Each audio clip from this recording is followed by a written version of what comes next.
Hey there, folks. Welcome back to the Demonastery Show. It's been a while. Uh, Still Kevin, Arc Shadow. Today we're going to be talking some Living Legend Chane, the deck tech, my first and oldest favorite heroes, who packs quite the wallop in LL. Format right now is, a lot of Zen, a lot of Ice. We'll address certain things about what I expect from current chain lists given the meta. But before we get to the specific side of things, we're going to go basically card by card. We're going to talk about overall card choices, specific equipment choices, how things did. Um, this is my current list that I keep pretty up to date. The exact list I'm using for a team of in-house LL event. Um, and so, there might be a few things that's a little trying some stuff out in a friendly team environment. So that would be why. We're also going to touch on some cards that maybe notably aren't in the deck currently. Talk about why that is. But overall, this what I would consider a fairly stock chain list. Uh, I am not going to do a deck tech on the Gate version of Chane. It is really cool. It's definitely a lot of fun. I don't think it quite has the chops to uh, hang in the LL format in the top tier competitive play. Um, maybe something changes between Zeta coming out or with Monarch 3 hitting shelves in 2025. But for now, it's probably just a little too a little too inconsistent. Uh, so, Chane. Why would you play Chane? Chane Bill. Uh, he is an aggressive hero, relies on synergy, but also sort of his own raw power that turns him into. He's very aggressive, but at the same time has sort of a package of cards that he can run that makes him remarkably resilient to fatigue, and actually has sort of two different ways that you potentially try and combat fatigue.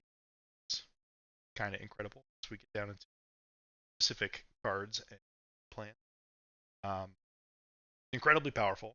Is arguably Fab's first broken hero, aside from maybe Viscerai and Blitz with Skeleton. But yeah, so start at 40 health. Turn action, make a Soul Shackle.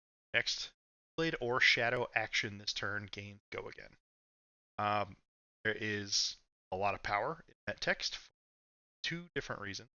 Um, Notably, though, it's Blade or Shadow action, so we can't give Go Again to generics. So obviously, you're going to see a heavy dose of Shadow and Blade cards. Um, you have to be careful with sequencing this ability. Uh, this says your next Rune Blade or Shadow action this turn gets Go Again. If you say activate Chane, Soul Shackle, go. Well, actually, I have two extra resources this turn. I'd like to activate Grasp of the Arknight. If you're in a professional REL enforcement sort of situation, uh, this theoretically consumes your Chane Go Again, even though it already had Go. In friendlier environments, it is totally reason to let people do their takebacks and everything. But at the same time, you know, if you're playing Chane, you need to be good at sequencing because that is the name of the game. That is how you're going to get the most out of this deck. So most of the actual individual cards Chane are uh, in a vacuum, anyways, kind of below rate, right? Like look at Ghostly Visit, Shadow Attack action.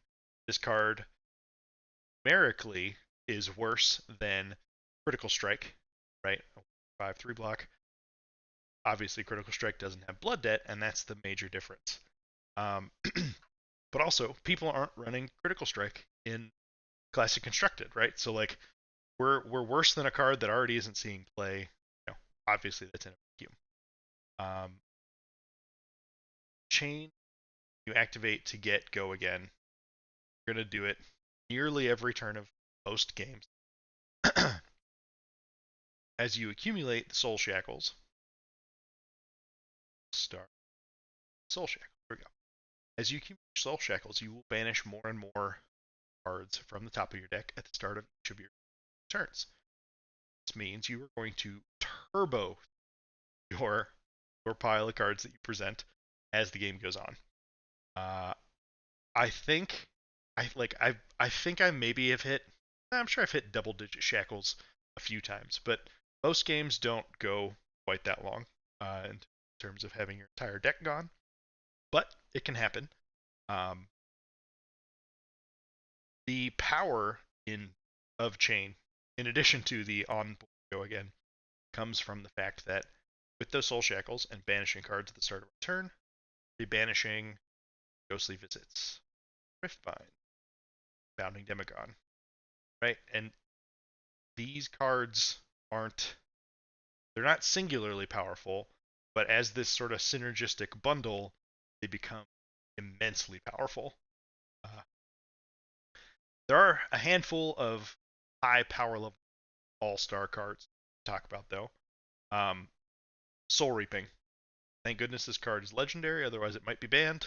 I think this is pound for pound one of the most powerful attacks in the game. The fact that it is a shadow action means shadow attack action means Chane Go Again, and you may banish one or more cards from your hand rather than pay Soul Reaping. You gain a resource for each card with Blood Debt banished this way. So most people have to pitch for their cards, but imagine getting to play a 6 power attack, have Go Again from Chane, probably, that doesn't even cost you pitching a card. Instead, it just gives you resources. Um, Soul Reaping, Shackle, Soul Reaping, Banishing Ghostly Visit uh, is a 2-card 10 value turn. Banishing Ghostly Visit will give you a resource there. Immensely powerful. Number 2, Art of War. If you are familiar with Fab, CC format in particular, we'll have a decent idea of why Art of War is so powerful. CC is really powerful with Zen because Zen can make some Crouching Tigers to get rid of to the Banish Draw 2 mode. Chane abuses that same line of text in a slightly different fashion, right? All of our Blood Debt attacks that we have are playable from Banish, Soul Shackles anyways. So Art of War says this mode for us, Chane, is just says draw 2, which even if that's all this card did, there's a reasonable chance people will play it, going +1 card for a resource in that situation. But with Chane, we get to abuse it much more. So the most common modes that you're going to use on Art of War: Banish Draw 2, nearly every time, very nearly every time. And then it'll be situationally dependent as to go with the +1/+1 to your attack action cards this turn, or if you go with your next attack action gets Go Again. That will just sort of depend on context of your hand and what you have in Banish and how many other sources of action points you have available to you. This +1/+1 mode, if you're only attacking with 2 attack actions, it's a little mopey. It's better than the Go Again if you don't have an attack to use with this Go Again. So you just sort of let the cards determine how you choose your moves there. So our last card that falls in this block from Arsenal. Actually, all right. Small aside, I forgot the block from Arsenal existed during PT1, and it cost me a top 8 in the Pro Tour. So that 4th mode is pretty real. So highly encourage you to not forget that sweet fourth. Plunder Run is our next power card. Plunder Run is generic action. It requires some setup because it needs to be played from Arsenal, but getting a +3 on a 0 cost non-attack action, that is Nimbleism. It's better than Nimbleism because it could go on to more expensive attack actions, but it has the added bonus text of the next time an attack action card you control hits this turn, draw a card. Uh, yeah, so Plunder Run, if this was just like a head jab that said, oh, if I hit, draw a card, that'd be pretty good. Plunder Run, it's not quite that simple. Needing to pause for a moment and make sure that you hold a card back to Arsenal's Plunder Run is not always worth it, but nearly always worth it. Plunder Run, immensely powerful. Um, the buff is on rate. It turns on weapon synergies. It lets you draw cards, which is something you're already playing the game with extra cards because you're Chane, and just adding strength to strength there. Seeing is just really strong to do. Very similar to Art of War in that regard. Got Belittle Minnowism for the uninitiated. Belittle for 3 go again in yellow. Additional cost, you may reveal an attack action space power from your hand. I'll have the same requirement. If you do, you fetch a card called.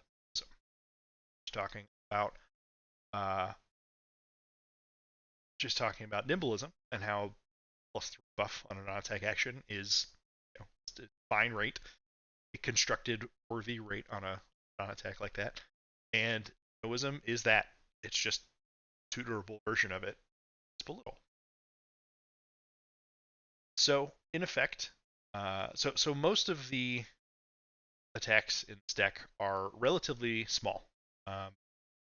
So Belittles are all 3 less. Bounding Demigons, even though they can buff themselves up to 4 power if played from Banish, all have a base of 3 or lower. Same goes for Riftbind and Co. Then in our blues suite, we got Shadowverser as a 2, Nasty 2, Consuming Vision also a 2. So got a pretty good critical mass of cards that can reveal to Belittle to allow us to tutor some. Minnowism, the fact that you can tutor for any color doesn't matter what color Belittle you use or what color. There's no limitation there, right? So if I'm in an aggro race and I go red Belittle, I grab red Minnowism, and I have effectively just played a 1 for 6 with go again, which is extremely powerful. Conversely, if I'm facing an ice opponent and I'm like, I think I probably need to play around this Icelander, potentially, either hitting me with an instant speed Channel Lake Frigid, or potentially they're sitting on a Blizzard. Actually, that's not a great example because in the Blizzard scenario they would just use it before you get to search, but it helps you. The ability to tutor up these blue Minnowisms helps you fight through disruption of frostbites. Unhallowed Rites, another 1 for 4. It's got some extra text that is very corner case, but only relevant in a handful of matchups most of the time. Plenty of your games won't go to your full Chane pitch stack, so putting Seeds of Agony back on the bottom of your deck or something like that is not always hugely relevant, but it can be. Talk about that more when we talk about that specific game plan. Yeah, Chane is very strong, and yeah, I know at this point there's a ton of people who haven't had the chance to play him before, which is why I'm trying to go a little more nitty gritty with sort of how the deck functions, why we're playing certain cards. Seas of Agony. This card, once upon a time, was banned. Classic construct. Uh, an ideal example of why how Chane can be so like busted as to make this card that if it did not have the text Blood Debt printed on it, this card is like laughably beyond unplayable. The reason this card is good is because at like every Seeds of Agony you flip off the top of your deck is just one free point of value that you can get for that turn, right? Obviously it's hand contextual, but assuming you're activating the trigger on it, every time you flip it, it's just +1 value for that turn cycle for you. The old school versions of Chane in CC were just, you ran 9 Seeds of Agony, just no questions asked. It was a deck that was much more heavily built around Riftbind because you had all 9 seeds, and the other aggro decks of the format couldn't quite keep up with what you were doing anyways. But Riftbind and other, I guess there's another effect similar in the deck, but Riftbind is unique in that it rewards you for playing multiple non-attack actions in turn. As long as Riftbind is played from Banish, it gets +X, where X is the number of non-attack action this turn. So the old school way to battle fatigue was, okay, cool, let me pitch the Seeds of Agony, let me play someone Hallowed Rites to put some 4 Seeds of Agony back on the bottom of my deck. So a very specific pitch stack that you can deterministically know what your like last banish is going to look like.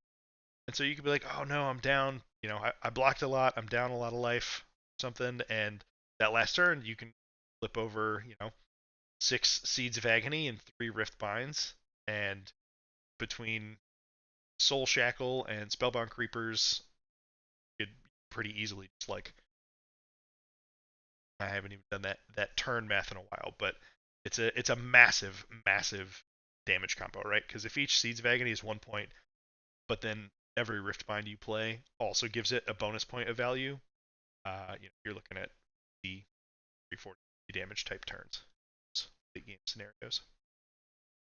What else do we got? So there's a few other role player non-attack actions. So obviously, majority of the Blood Debt cards deck are attack action. Seeds of Agony, interestingly, in LL is a little weak. It's obviously flipping them is nice, but having them in your hand is really, really rough. So we still play the blues because it's kind of a free roll, and in certain matchups we've got yellow seeds that can come as well.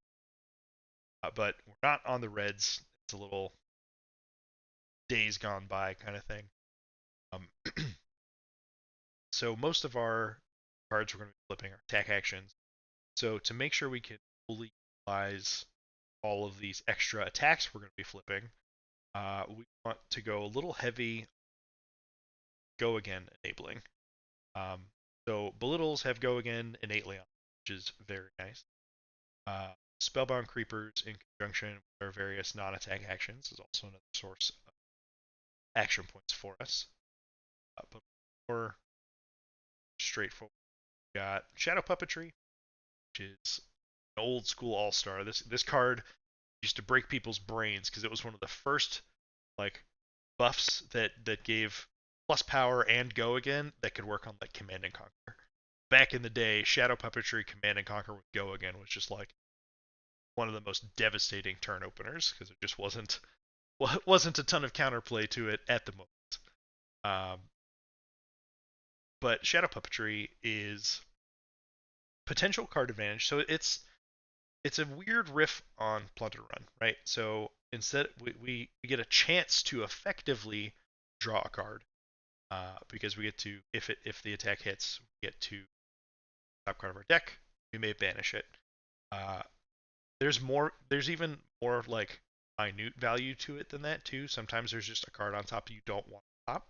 I've banished non-Blood Debt cards before to make a potential plunder run draw trigger better, or change the top card of the deck so that I can try and hit a better resource card that nature.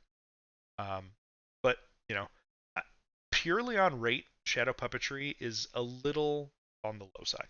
Um, +1 and go again on a card that's like it's kind of it's a similar rate to blue Mavrian Skies, but the downside is your Shadow Puppetry is not a blue. Um, that said, I think it works well enough both on its own and in conjunction Plunder Run, um, that I haven't found a card I want to take Shadow Puppetry's place in. It's versatile. It helps with consistency. And it helps make any like sideboarded generic cards potentially. Um, Maverick Skies, similar role player in probably most Blade decks. It's good, um, such a good blue. Like if this card was a 3 block, it would be unbelievably cracked. It's in most Runeblade decks as a 2 block, which tells you how strong it is. In a pinch, like if this hits and gives you a rune chant, you have hit the numeric value of Shadow Puppetry without the banished text on it, which is just very strong. And then obviously blues to pay for these crazy combo we're trying. So we need a certain class of blues as well. Um, the nice part is the existence of Belittle means we don't need quite as many blues as you did once upon a time. I think I was on like 26-ish back in CC. Currently on 22 main deck. Sort of effectively increases your density. And then a few extra blues in the sideboard as well, matchup dependent. Um, Captain's Call, their go again enabler, kind of role player. Um, Blue one only works on cards that cost 0, but with 9 full copies of Bounding Demagogue list, along with Shadow Verser and Nasty Surprise, it gives us 15 targets for it, which is plenty. A lot of lists run more Captain's Call, and if I come to I want more in this type of list, um, that's probably where I would look to add blues. Is that Captain's Call. Um, Shadow Verser. This card just sort of does a little bit of everything you want it to in this deck. It is Blood Debt. Cost 0. It's a 3 block. It's a blue. You can potentially get additional extra action points with its text. As an additional cost, you may banish a card with Blood Debt from your hand. If you do, Shadow Verser gains go again. That is particularly sometimes they're either to start a turn or just to further extend it. Right? If you have a loaded up banish zone and good hand, uh, then on an Art of War turn, Shadow Verser is the kind of card that can potentially make it worth a lot more to pick the +1 Art of War if you're going to go 4, 5, 6 chain links wide. Um, but yeah, Shadow Verser just kind of it's it's the perfect blue in this deck. Uh, our other one of our role player that I'm currently on, and this is a card that it might not be correct long term. When I added it in, it was definitely right, but then uh, A, Zen was printed, and B, Channel Lake Frigid got unrestricted, so we've seen Ice see a bit of resurgence, partially due to CLF and partially because people think that's the best way to combat Zen. But prior to that, Nasty Surprise had, I felt, a lot of potential. Lexi was pretty high up there in terms of play rate at Los Angeles Battleharden. That was LL. And what are these ice heroes doing, right? Obviously, they're giving you frostbites. They're trying to slow you down, but they've also got plenty of effects that force you to discard cards. Um, whether it's blanking on my entire encyclopedia of ice cards. Um,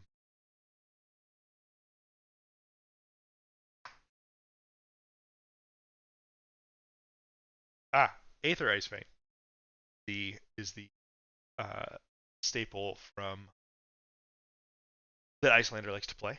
Uh, Anything that's going to force you to discard, you know, obviously it's situationally dependent, but the floor of Nasty Surprise being a blue block, obviously really high floor.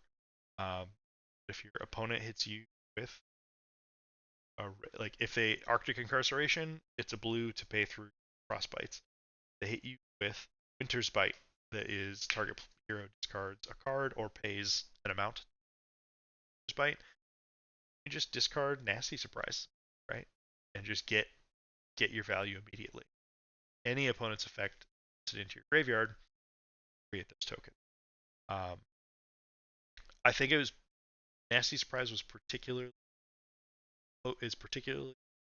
against Lexi, uh, because there's the potential that they're playing something like Chilling Ice Vein, definitely playing some number of Winter's Bites. Uh, Codex of Frailty exists, and if they would make you discard a card, you discard your Nasty Surprise. You get your Agility, Bite, and Vigor, still put a card back into your graveyard, and then suddenly that value proposition doesn't look quite so terrible on the non-Codex player side. Starvo as well. Uh, Crippling Crush, Concuss, Pummels if Oldham's been seeing a bit more play as well, and I think that Oldham's game plan into Chane is probably going to be aggression. I think he can fully stop the anti-fatigue plan Chane is capable of. So plenty of opportunities for Nasty Surprise to be very good. Um, this is my fun card. I'm trying this out. I think it potentially is very good. Prismatic Leyline. You're a deck that is running, littles, yellow, bounding Demigons, plenty of blue attacks. Sometimes we're forced to play our blue attacks because they, blood deck cards. We're going to banish them after run out. Uh, Prismatic Leyline with appropriate setup is 6 value for one card, which is incredible. But even if you get 2 of the 3 buffs, Prismatic Leyline is still worth it, right? Like the fail state of this card is almost always going to be 3 value, and it's very conceivable that you can have turns get 6. This is a card that if Zen was the chief obstacle in the format and I didn't have to worry as much about ice, this is a card that I would probably copies of. I think it is very powerful when trying to race. That said, it's a little worse when you're trying to withstand Icelander and that disruption. Uh, in the sideboard, start from the top. Runic Reclamation. 3 for 7 is a fine rate. 3 for 7 with an on hit, which is the most important part. Um, Living Legend, obviously, you're dealing with other people playing Chane, and threatening to destroy an opponent's Soul Shackle is such a tempo win in an aggro race, right? Like the more shackles you have, the more likely you are to be to have access to extra cards with which to win a race. So Runic Reclamation is arguably the most important card in the matchup. Obviously, there's as with any aggro matchup, oh well, I saw more Art of Words than you. That happens, but like as far as specific tech for like Chain Mirror Reclamation is pretty key.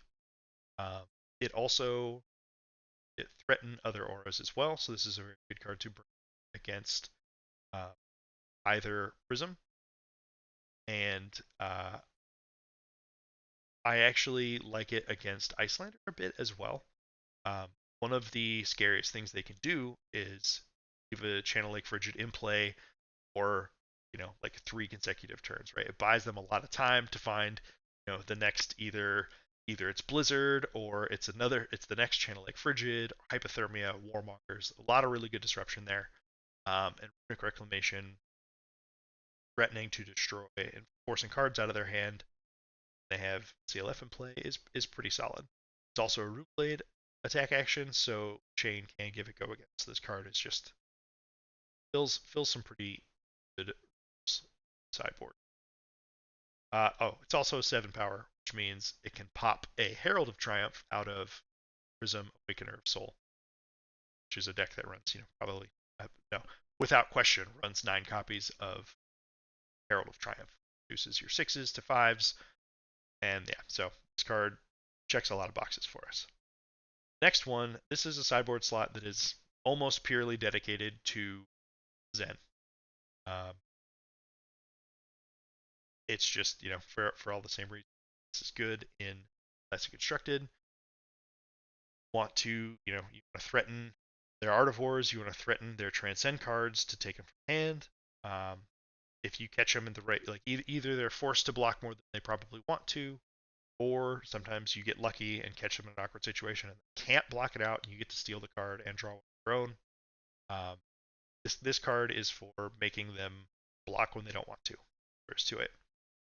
It actually took these 3 slots from my personal favorite and arguably favorite card in the game, Cryptic Crossing.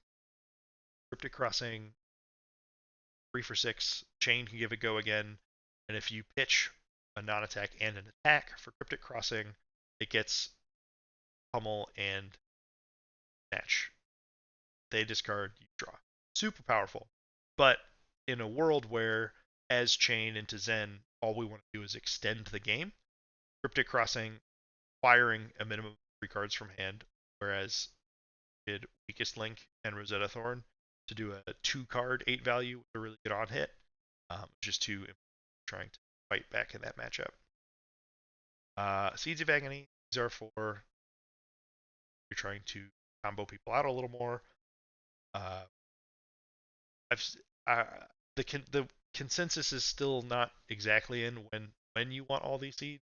There's maybe a world future where the deck goes down to just blue Seeds of Agony, but for now they still got sort of the next best Blood Debt non-tag action to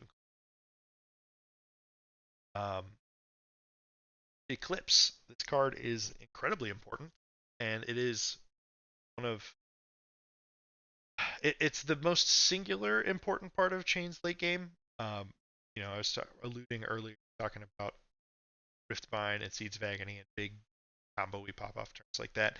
Eclipse just adds to those same sort of crazy turns. So Eclipse can be played from Banish, which is important since you banish randomly. So banish Eclipse, that's awesome. It's just waiting for your use later. Play Eclipse only played 6 or more cards of Blood Debt this turn. You from your banish zone, create an Ursa the Soul Reaper token. Cost 0, instant to blue. So Ursa the Soul Reaper. Once per turn, action, cost 0 to attack.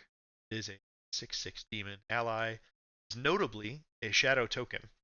And it being a shadow token means that its attack action is a shadow action. So Chane's hero ability can give Ursa's attacks go again.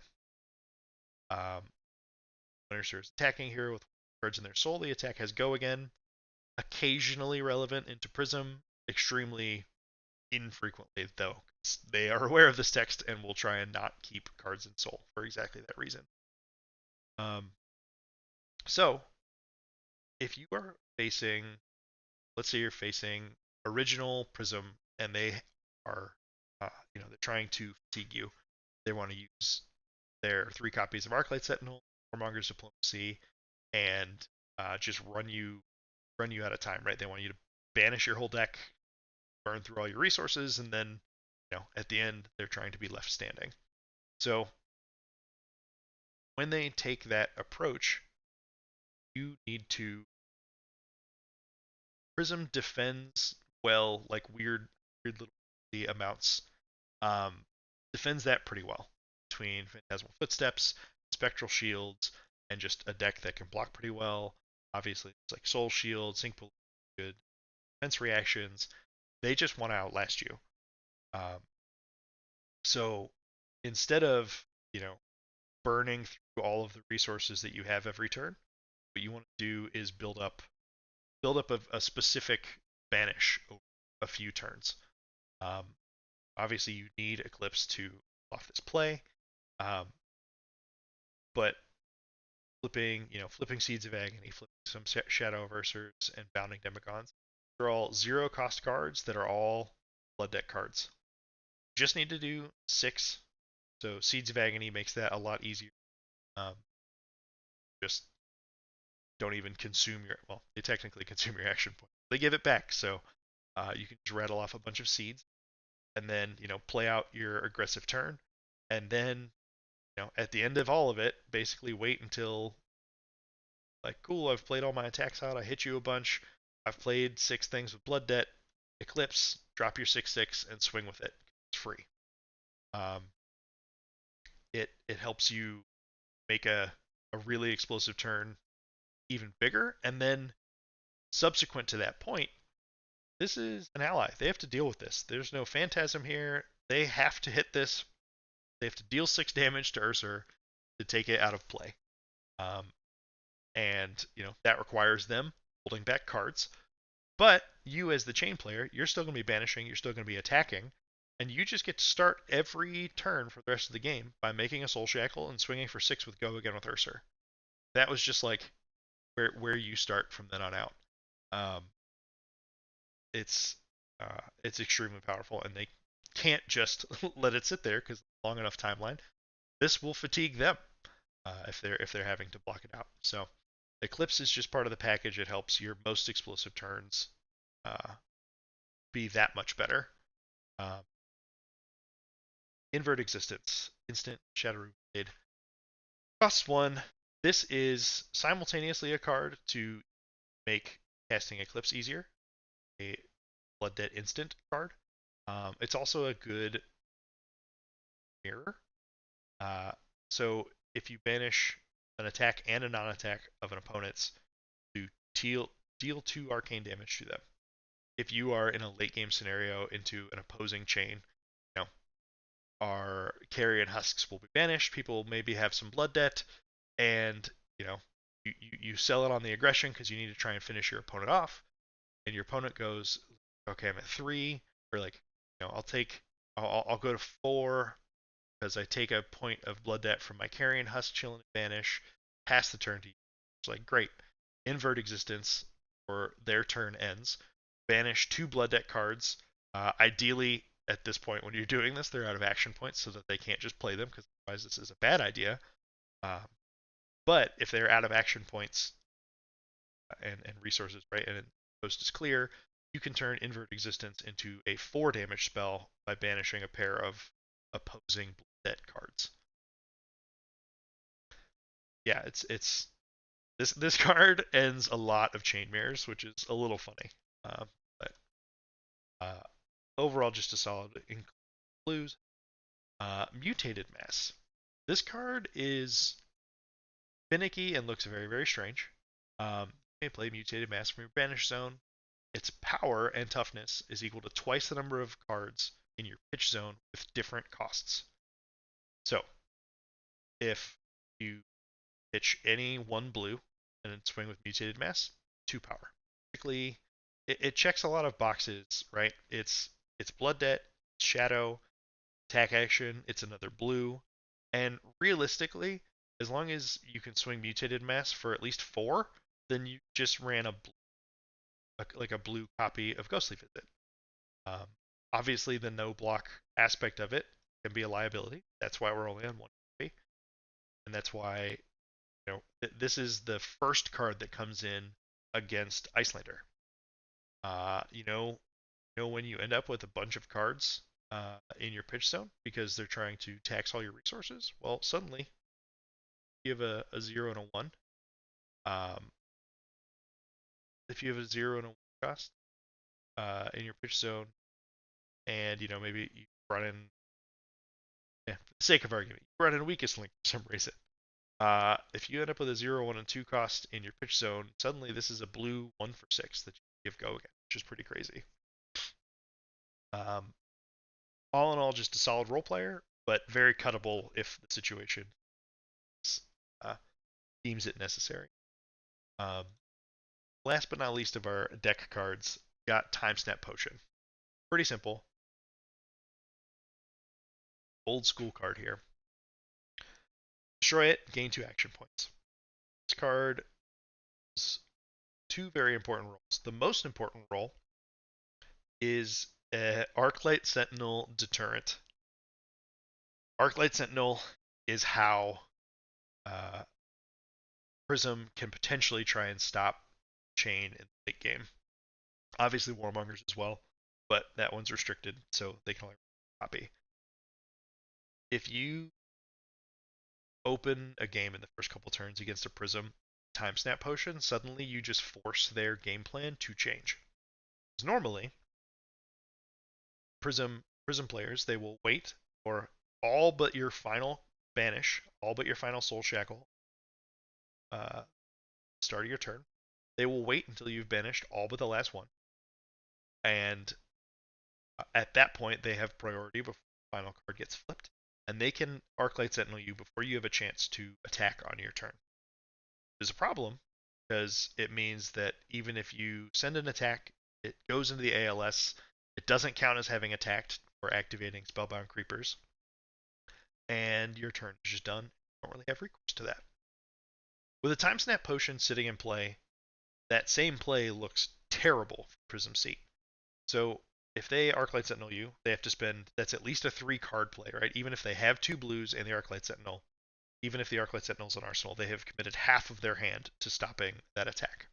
If Time Snap Potion is there, the fact that they can go, oh, okay, Arclight Sentinel, great, break my Time Snap Potion, gain 2 action points, send Rosetta Thorn at ALS to break it, and then just proceed with your turn.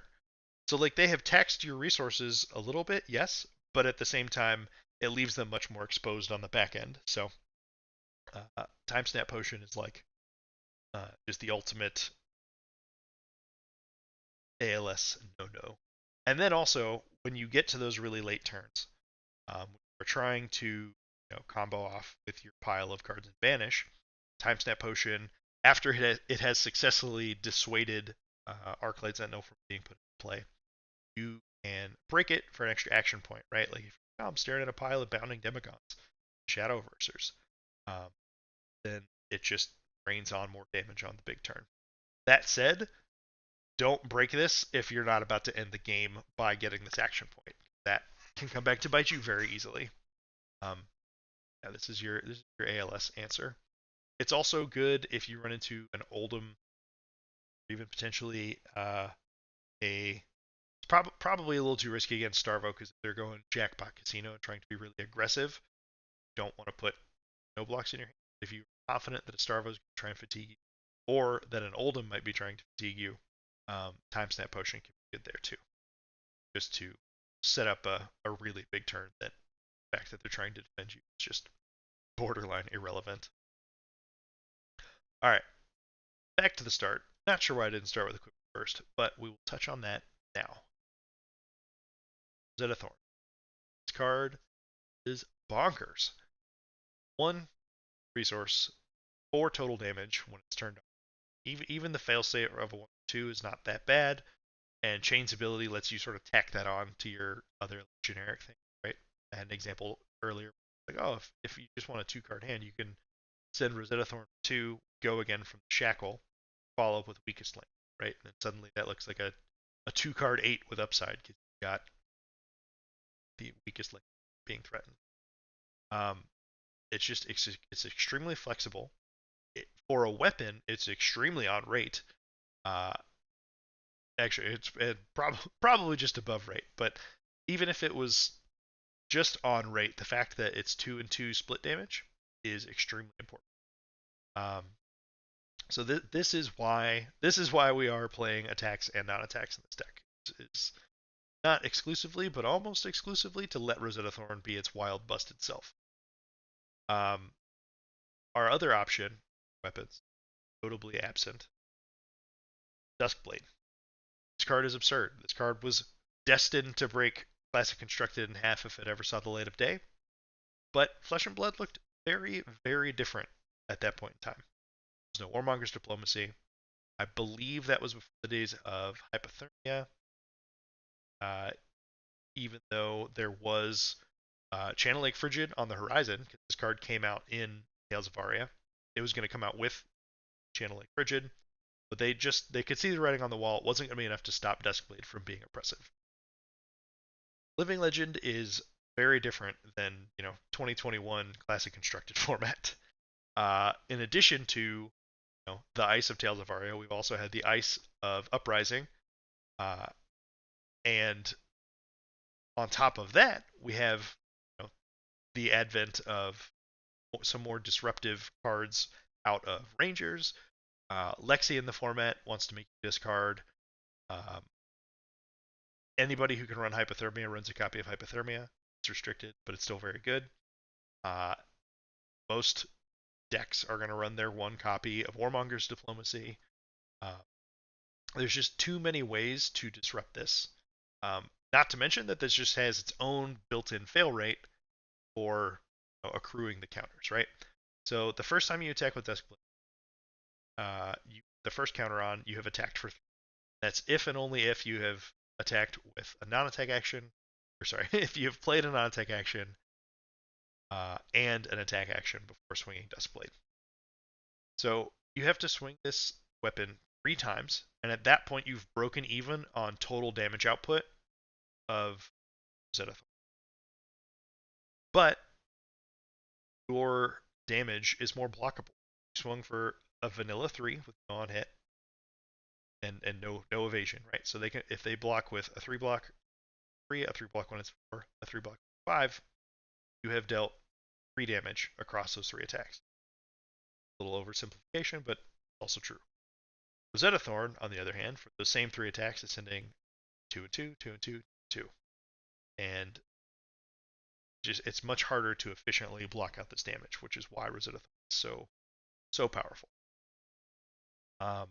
So that's the answer to why not Duskblade. It's cool. I kind of wish I could play it. There's a universe where it could be unbanned in CC. I don't think they ever will, but like it could be okay. But it is just not, doesn't have the right stuff to hang in LL. Its current state. Onto the gloves. Old Faithful, our oldest Blade Legendary. Battle Worn 2 is phenomenal on early off turns or turns where you specifically want to put cards to the bottom of your deck. Having this resource sink is very nice. Overall, just rock solid. There isn't really the one piece of competition for Grasp of the Arknight. So in our sideboard we have Vexing Quillhand is our arcane barrier of choice. That's really the only time we swap out gloves is when we stop arcane. I also don't bother with any arcane barrier in mirror. Playing defensive when you're trying to win aggro race tends to not be the most helpful to do. The other gloves potentially up for consideration would be Stonewall Gauntlet, just entirely because of Zen. That said, everything is still fair game in LL for Zen, and so it's easier for them to not completely ignore, but mostly ignore Stonewall Gauntlet. So basically, the hoops that you have to, or the timing you have to get Stonewall Gauntlet to be like 4+ consistently, just didn't feel quite worth the slot when our alternate option is just Battle Worn 2 already, and this important turn 0, turn 1 resource sink. We have the resources. That said, if you have a lot of Zen in your area and are trying really hard to beat them, I wouldn't bat an eye if someone presented Stonewall Gauntlet in the matchup. Makes a lot of sense. Carrion Husk, our chest of choice. Blocking 6 on an equipment is insane. This card used to be the stuff of ban discussion back when Chane was still around. It's still incredibly good, but with their newer take on Shadow Root Blades, the blood debt aspect of this is a lot more real than it used to be. That said, Chane's still Chane, so Husk is still going to be just incredible. Blocking 6 on equipment is just busted. If you don't believe me, see how much everyone's been complaining about Zen being able to block 7 total damage on his equipment. obviously there's other upside there, but blocking block 6 on one equipment is just insane. Um, any matchup where we're dealing with physical damage, you want Husk, no questions asked. Um, our alternative is Dyadic Carapace, which is what we want into Kano. It's what we want into Icelander, and I believe that exhausts the current list of things for you to bring this in. Um, just access, getting us to that Arcane Barrier 3 with giving up 2 slots is really nice. Um, and then for when we're facing wizards, we can round it out. Ebb and Fold, so we have a nice AB3 Spell Void 2. So in a pinch with Ebb and Fold and bet all the damage uh, on an Aether Ice Vein, which can be really valuable. And then obviously just in Kano, Ebb and Fold is just really solid combo protection as you do your darndest to pressure them. Um, so yeah, no other candidates for chest equipment really. It's uh, Carrion Husk is just the greatest for a deck that is not planning on playing more than 8 turns in a game. Um, New kid on the block, Balance of Justice. Uh, Balance of Justice is incredibly strong. It gives us Crown of Providence 2 block, which is already just a fine starting rate. But Living Legend, not only do we have Art of War, also Blood Rush Bellow. About out of any deck you'll see, there's 3 of a kind out of Lexi, um, and then Chane and Zen. Um, Chane, Zen, by trying to think what else about it, but there's a lot of the format's power cards say draw 2 power cards on them, and so Balance of Justice very frequently, you know, gets you 4 or 5 value depending on what the card you draw is. Um, Crown of Providence is still good. Crown of Providence is a better option against specifically against Starvo or Oldhim, but currently I just don't feel like that minor upside in a couple matches is worth the slot relative to just running Balance of Justice almost all the time.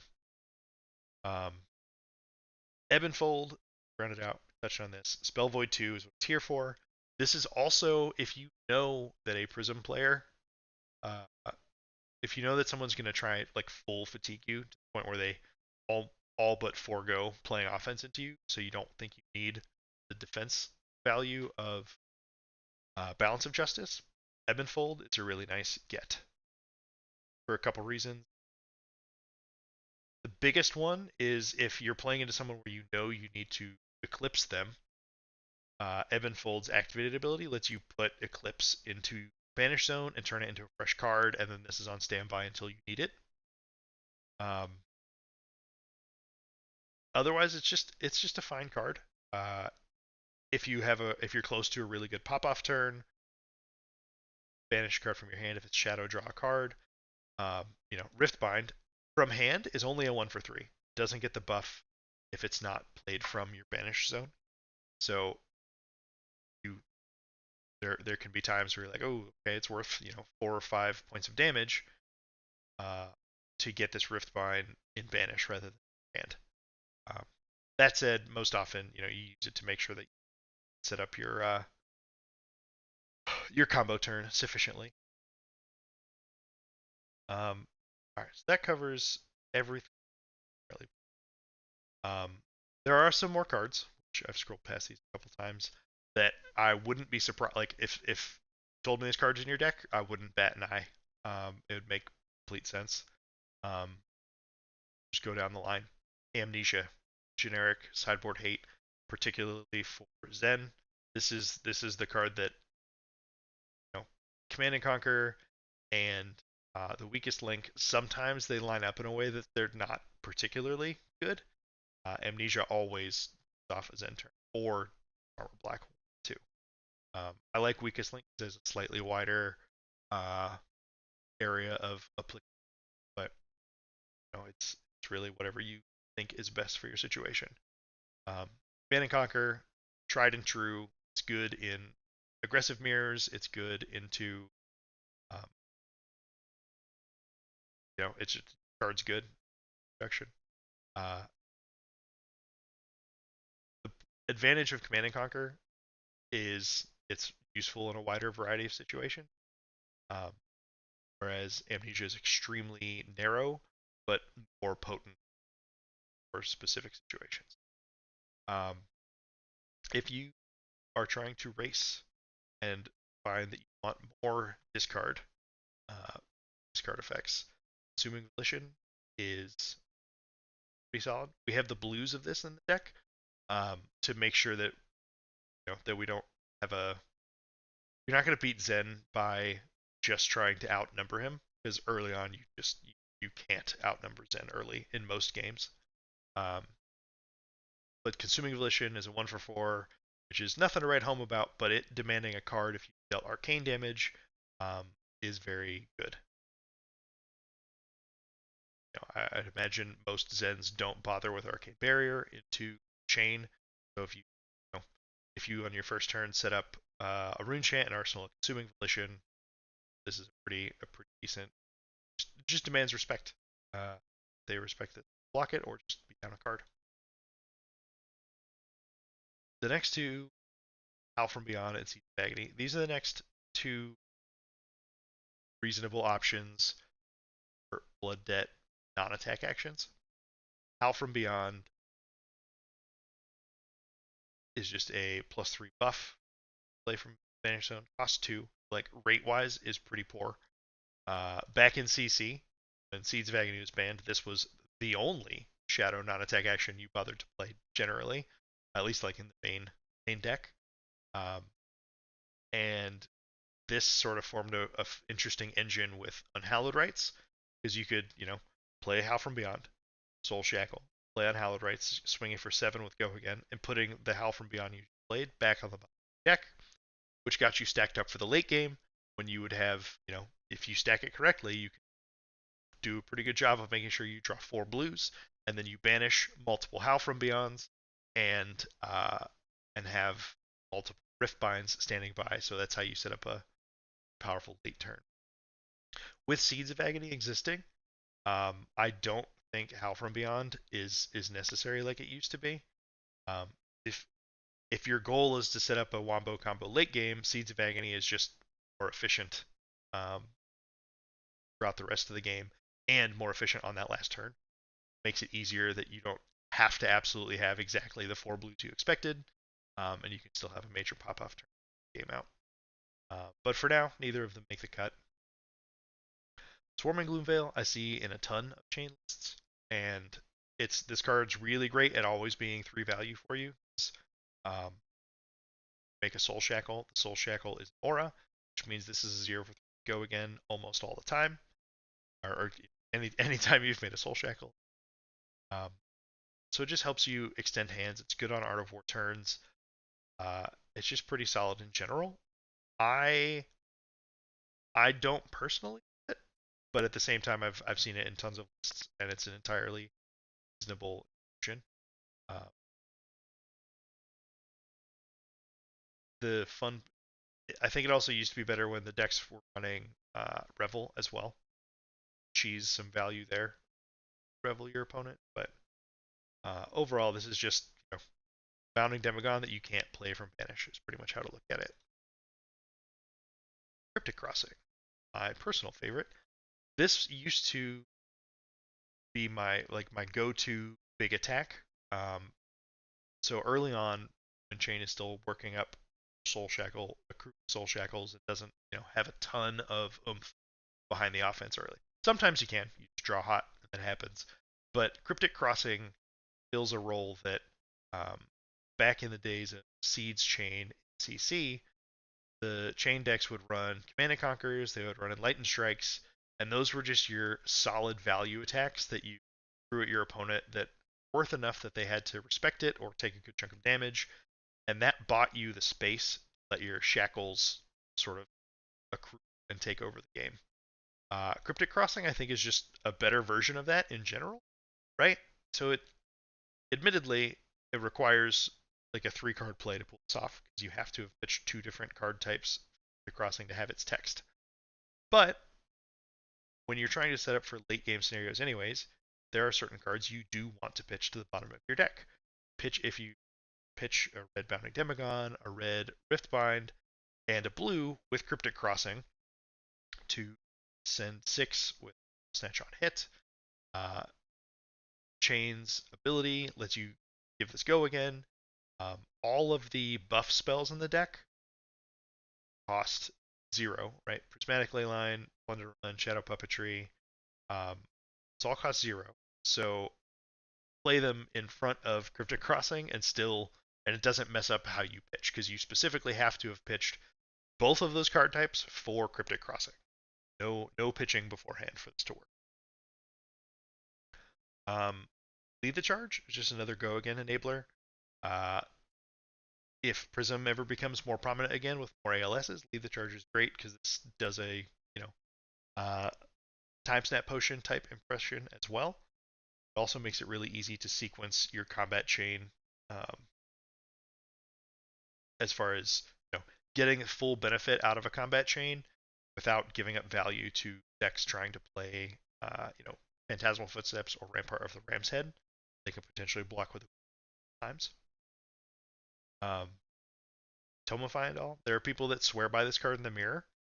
I am not one of those people. I've played it before. It's been fine. Like Plunder Run better. I don't want to have too many cards being very demanding of Arsenal, and that's pretty much just how I feel about it. If maybe this again, if I was able to build Chane such that all I was trying to do is combat Zen, this is a card that would sort of gain some additional consideration from me. But we're also trying to deal with the Ice Heroes. Tome of Final, just don't think it's where I want to be. It's Tome, so it needs to be arsenaled, and it demands a Creeper's activation from you. So this is it just requires you play out your turns in a very specific fashion, and sometimes you either don't have the resources for it, or if beset by ice, then suddenly this is a little expensive to try and pull off. That said, you're certainly not wrong for registering it.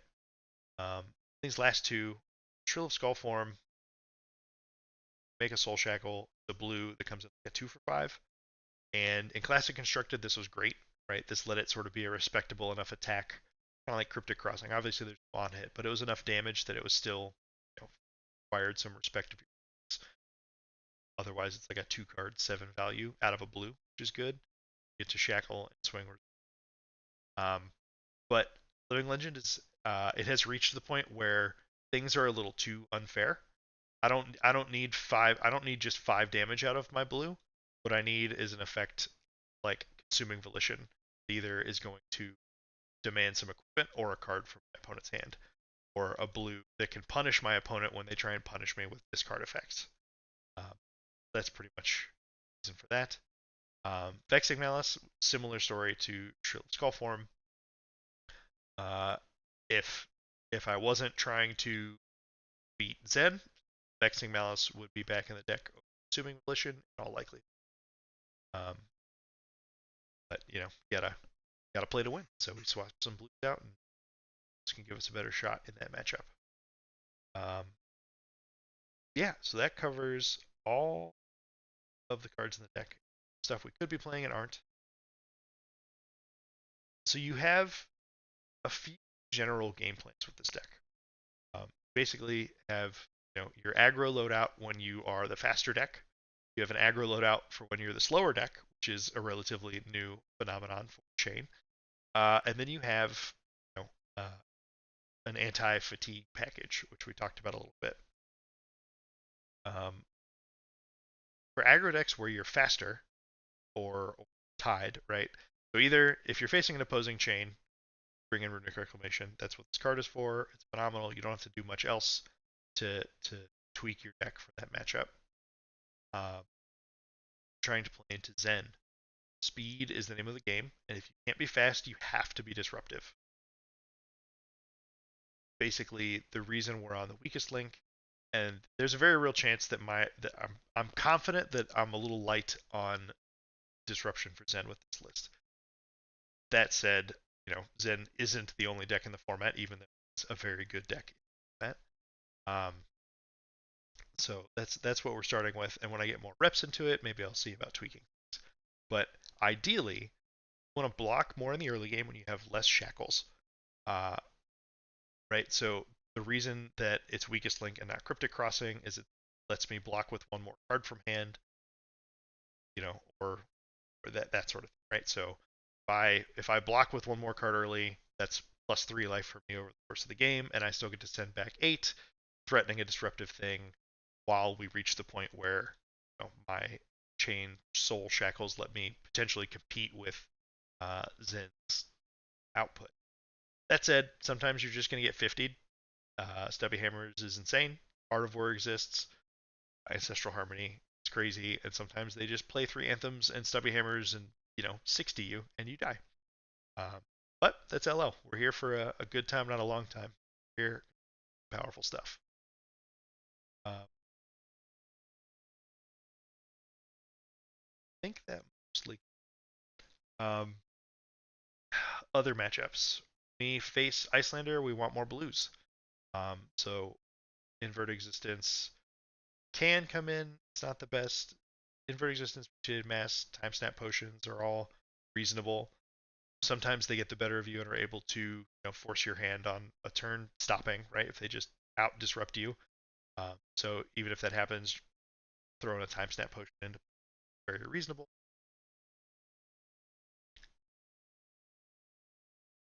A little minnowism in that matchup is your friend. More so for the blue minnowisms than the reds in that case. But Chane is a very explosive deck. Icelander's trying to slow the game down. The slower the game goes, the more shackles Chane accrues and the more free cards Chane gets access to. So as the game goes, it becomes increasingly important for them to have the disruption to stop you from just exploding. And if they ever just whiff on disruption, or if you hit a hand that has, 2 blues and is able to belittle for a third minnowism, and you can just pay through, you know, a couple frostbites and a blizzard kind of thing. Sometimes you can just push through, and once you've pushed through disruption, Icelander doesn't defend particularly well. There isn't any other crazy equipment that's gonna block for a ton of value there. So, into Starvo, there's really nothing crazy about the plan in Starvo. Probably just bring in the Seeds of Agony for some more uh, free card value. Or if you are more interested in making sure you have answers to Channel Lake Frigid um, and just better blocking cards early, Runic Reclamation is also totally simple.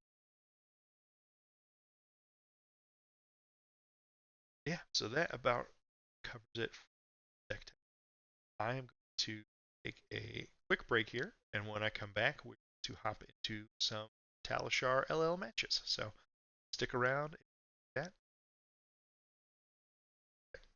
soon.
Hello, back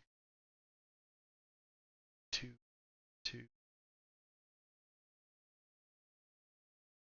games with Chane bound by shadow.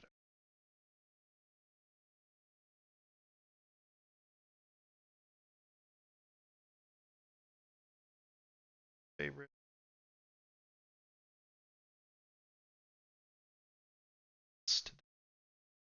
Last time I tried this was before they announced the before they announced the skirmish season being LL. Oh hell yeah! All right, so in. Cool. So we've got the chain mirror. So this default equipment is all correct. What we want. Uh, Information. No, because they're just a great mirror breaker card. I think that's probably. I guess there's a world where a yellow seeds over a blue Noism. Games tend to be quick. Uh, that can be a risky thing to do. I've definitely had games where having the third Noism not be banished or need to be blocked has been key. But it's an aggro mirror. We want to get every little edge we can. So don't plan for the worst. The average and try and make.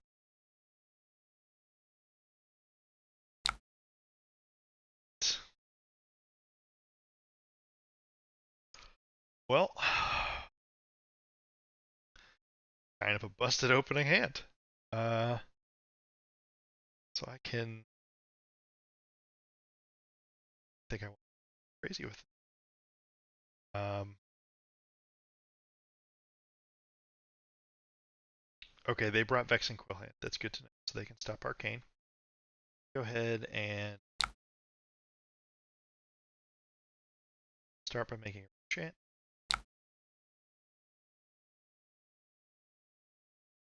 Shackle.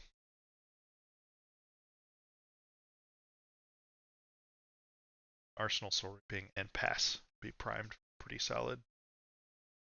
Turn 2.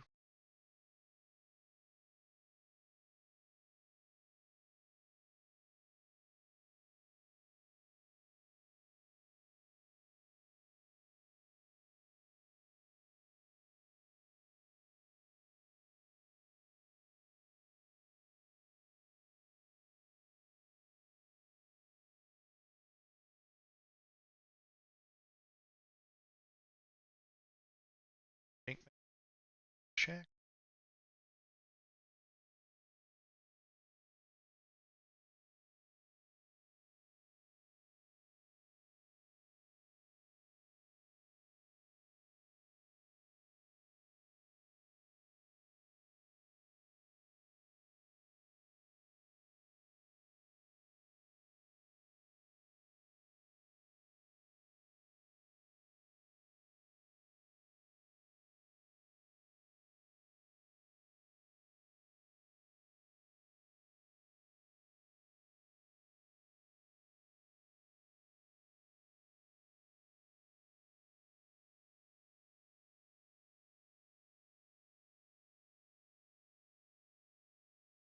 Sir, where'd you go?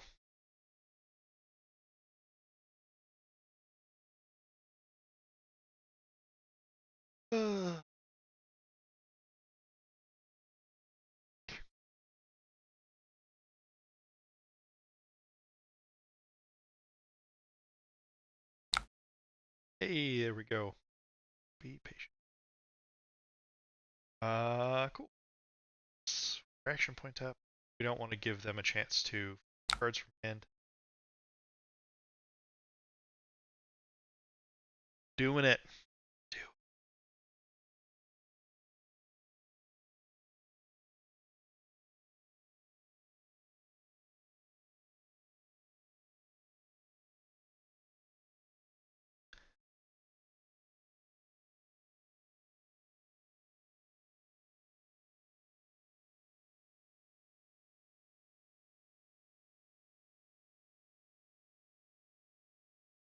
Blue plunder.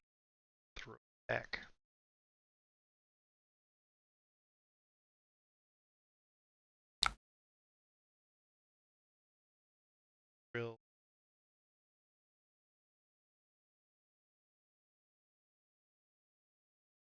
generally speaking, not blocking.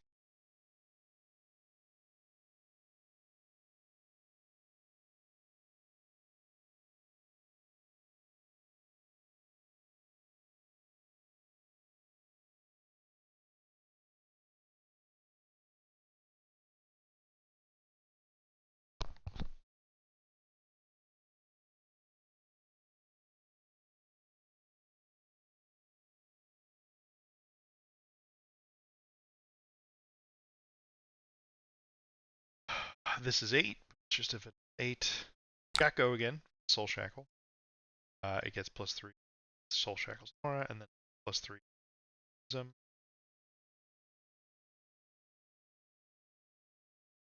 Not interested just yet.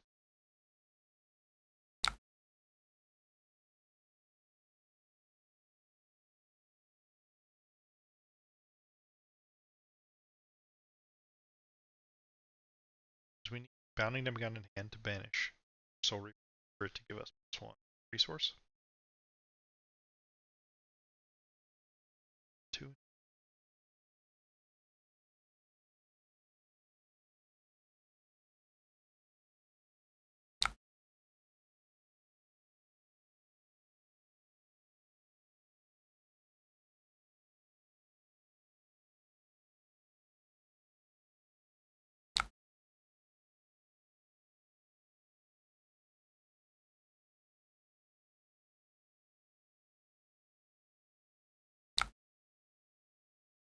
Bounding.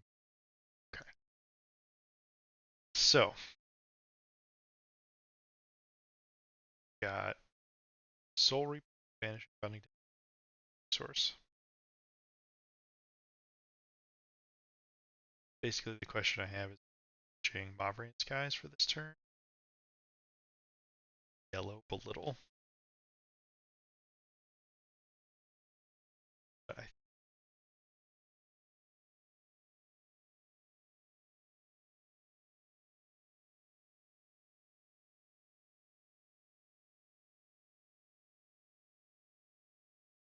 Fire Hand.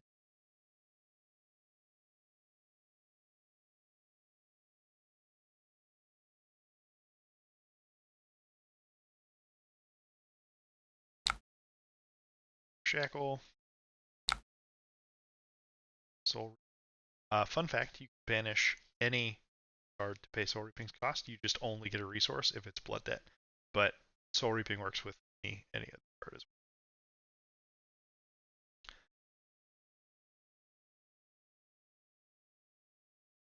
Now, what almost certainly won't happen here. Oh, hey, Chase. Yeah, I was gonna say there's no world where they block around Chant. Deck that cares a ton about that.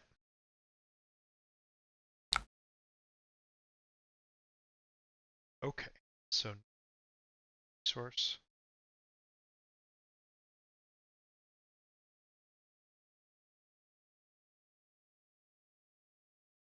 One resource for Belittle. Get a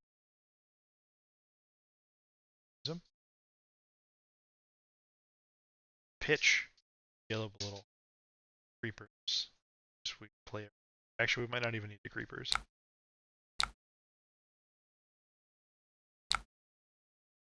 Get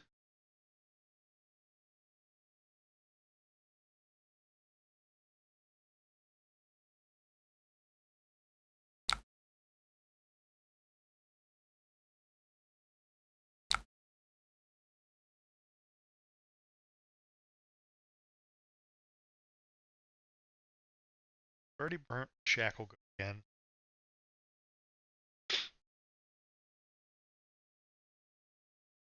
Yeah, I think we do Creepers here. Break the chain because the chain isn't there.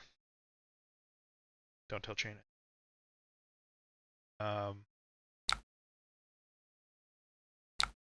Minnowism, which unlocks our boundings.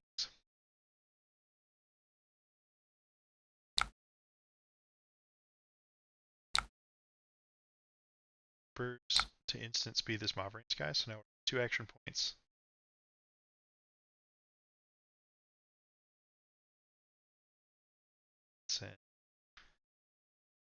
7 go again, threatening a rune chant. End up with 2 action points still. Send back.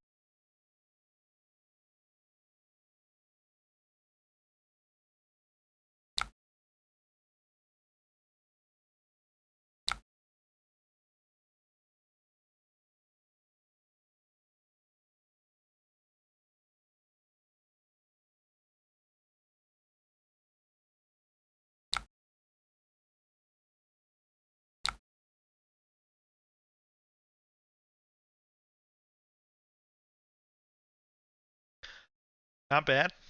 20 threat and 24 damage there. We take those. That's solid first turn. Ooh, but we have found a real bad hand. The biggest tragedy is that we have no non-attack actions here. We're going to hope to hit one of our 4 copies of Seeds of Agony at the top of the deck to potentially be able to Reapers. Alright, so they have 2 bounding, 2.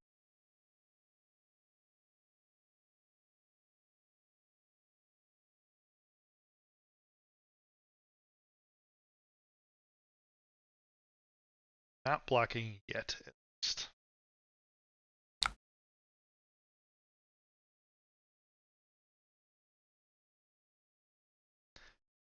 In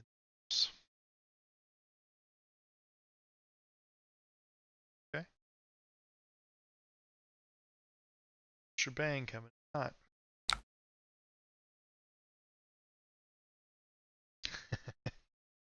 Oh yeah, Chase. This is my happy place.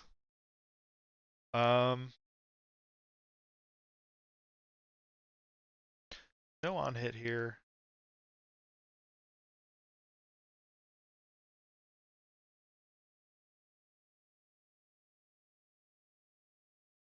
Dump these rift binds.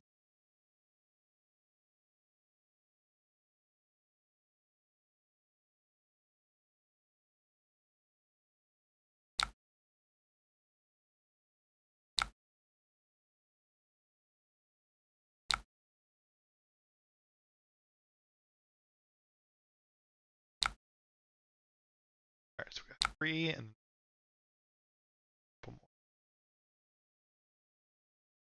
The likelihood that I hit a Seeds of Agony is just so low.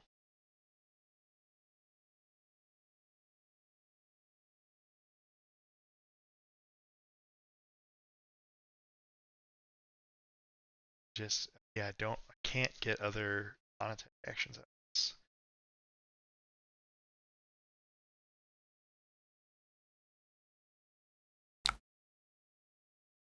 Block here.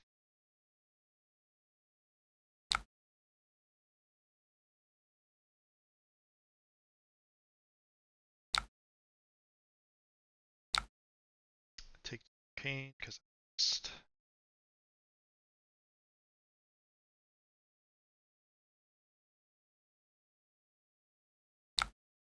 Now that I'm blocking with creepers, I certainly Seeds of Agony in the top 2, but this is still the correct move from an odds standpoint. Alright, we did it. I mean, not hit a seed, so I definitely made the right choice. Okay.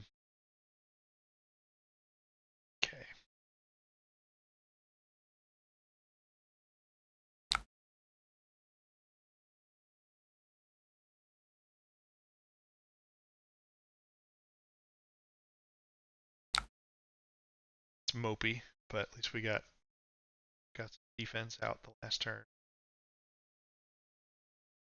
Sending 6, which isn't a ton, but here's their helmet. They don't have armor on the gloves. Oh wow, okay. Yeah, I can't be mad at that. Send 2.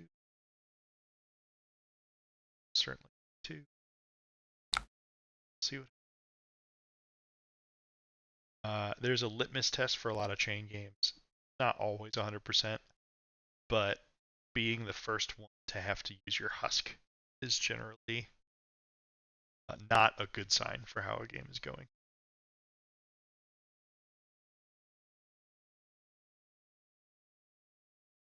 Classic Chane thing. Banished Art of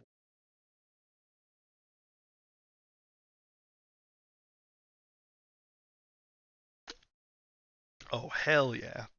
They're playing Prismatic Leyline.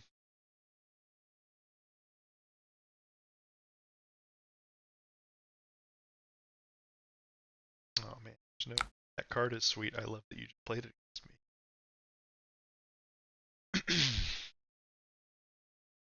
Right, so they got their blue out. Thorn Arsenal? Turn.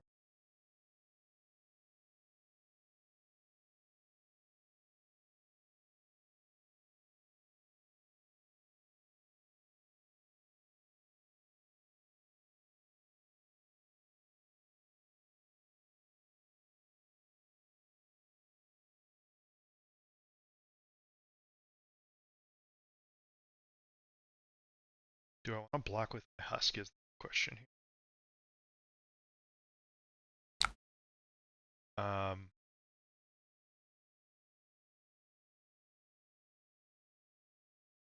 Block 5, take... but I'm sitting on this blood debt here. It just means that I have to eat next turn. I think it's alright. We're getting our fair.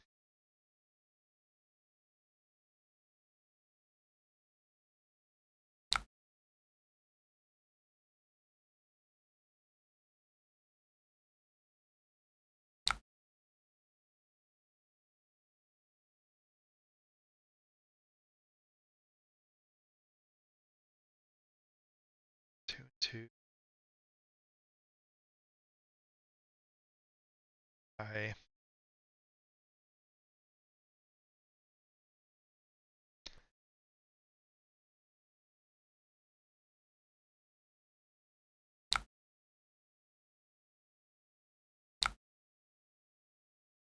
balance here just because really don't want is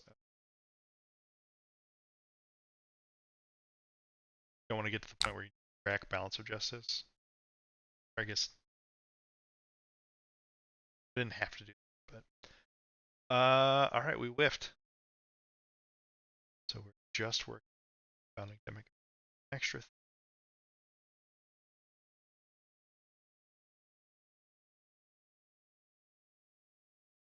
So the question is prioritize clean the Bounding Demigod out of our banish zone because we can go Moth guys.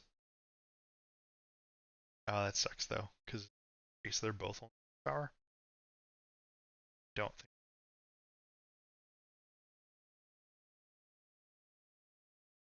To start with a shackle. Threaten their shackles with its runic wreck.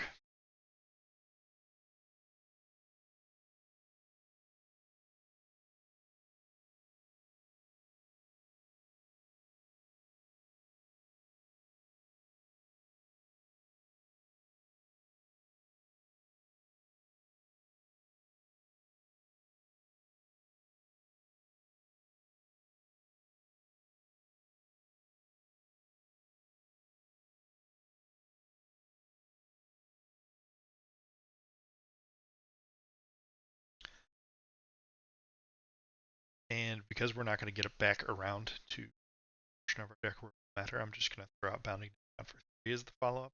Arsenal and Hallowed Rites.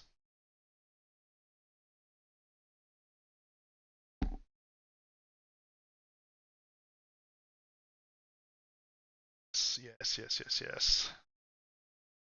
Mission accomplished, Runic Wreck. Just want to see this.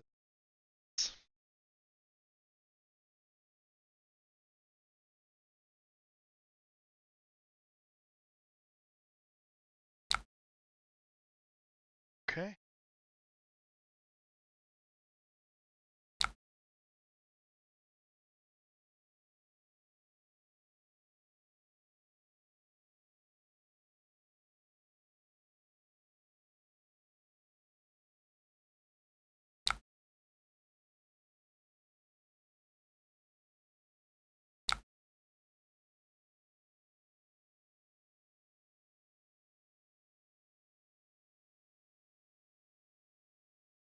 weird banishes this game, it feels like.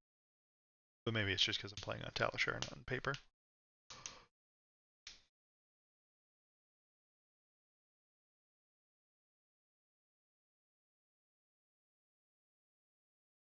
Fine. Does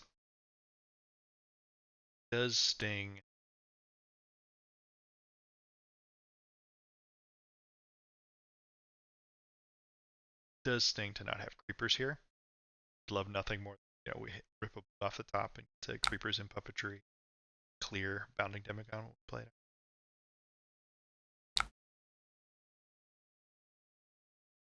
All right, 5 again.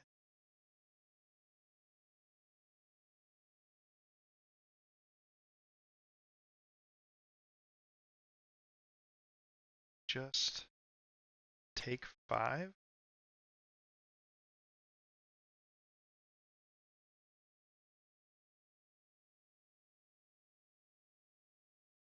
I think I take.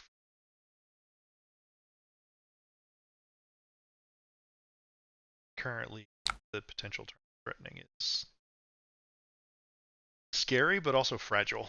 Falls off a lot as soon as I am down any of these cards. Shackles to still. Real question is our opponent going to ditch Vexing? Try and find a way to threaten Leap? So it kind of depends. Mostly just depends what their arsenal is.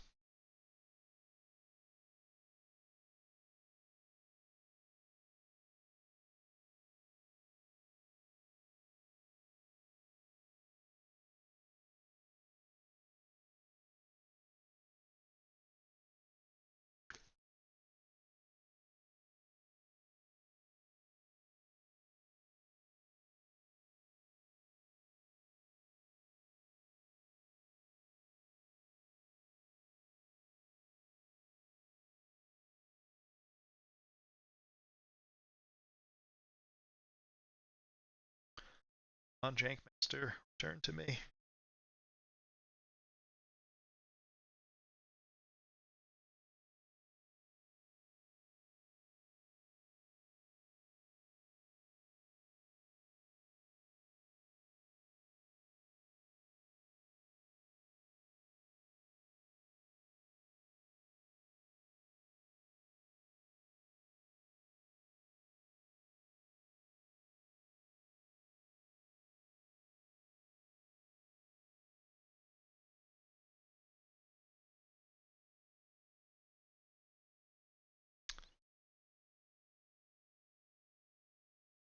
Hey. Ah, okay. Scott.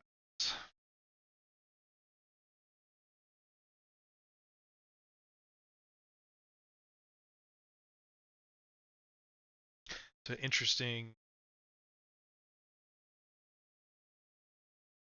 decision. Yeah. Break that to get a couple of Arcane. Try and threaten Sep. So this is 3. Has go again, but the sources, but it's Rune Chane if it hits.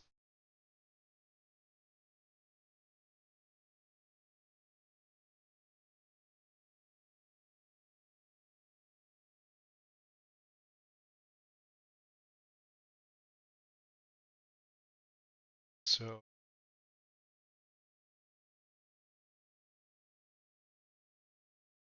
I think we just design ourselves to not having this turn. We need Shadow Puppetry to unlock non-attack actions from Guard. Hallowed Rites.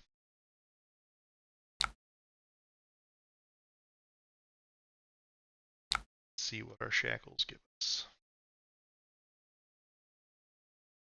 This. Come on. Uh, that was the worst possible. That was possible.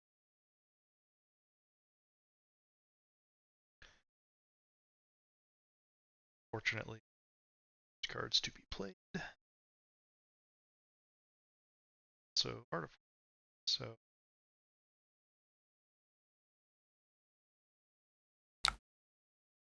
start with shadow puppetry.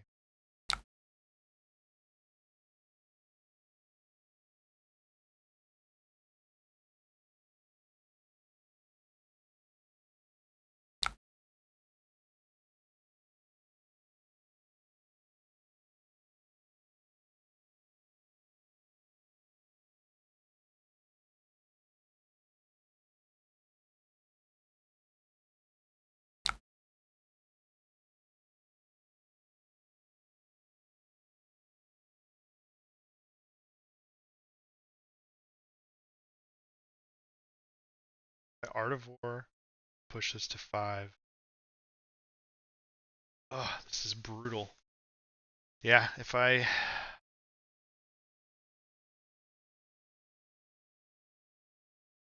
Send 6, set blue, go again.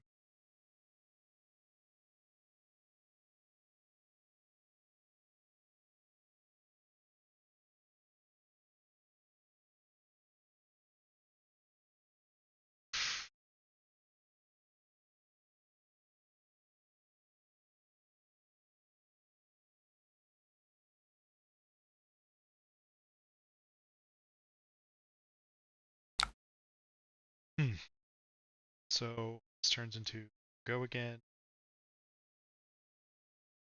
up to by unhappy rights.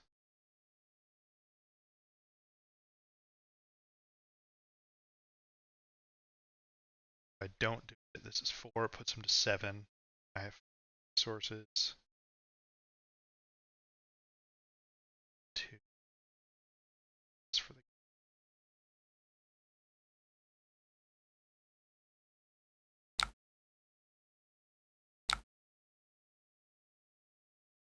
and give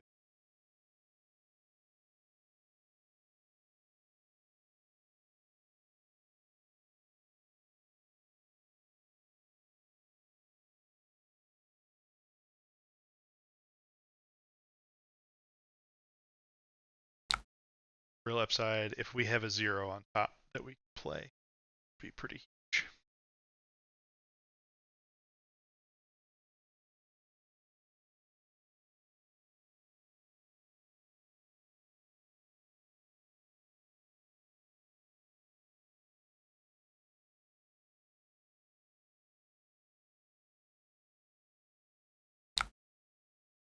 Ah, damn.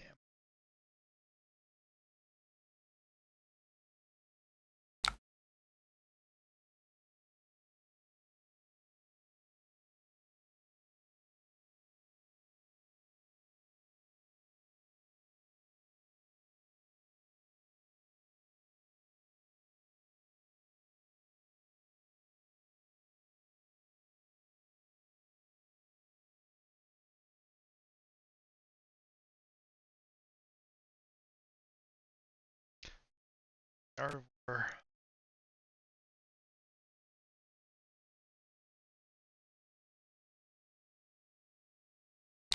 Okay, we got him blocking. It's a really good sign. Now, since 2 and 2, that's not that threatening because they're on Husk, but they can banish. 2 shackle.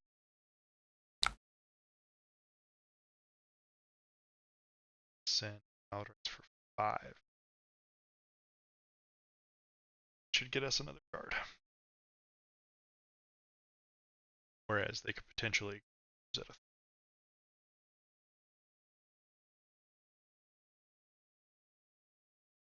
Turn 5, aka the late game.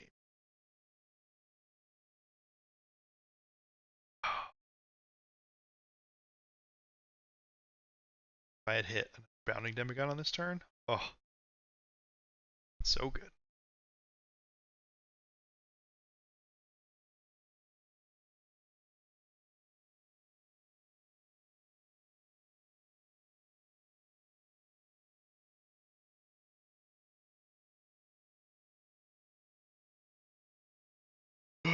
they've exhausted their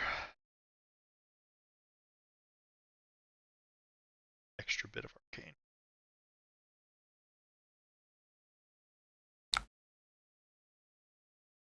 Okay. Opponent decided kill. Go down. Oh no! Oh, how devastating. Alright, so we have died. Their opponent has a pair of invert existences, which, as it turns out, can just kill you from my current life total. Yeah.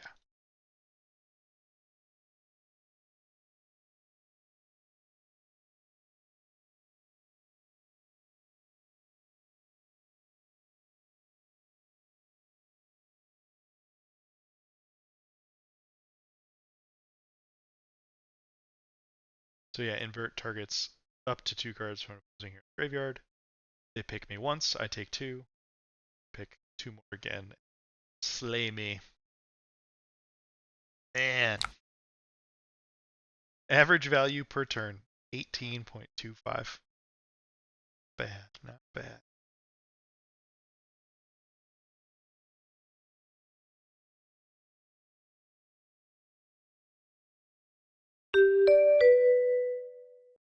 Try again. That's a weird one. Banishes were a little odd.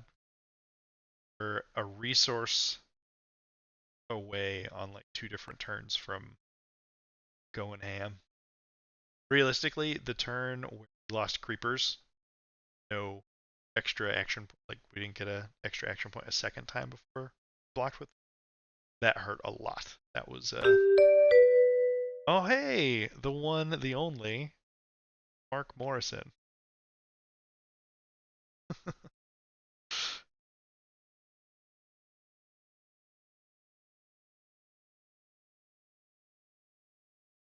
uh, all right, so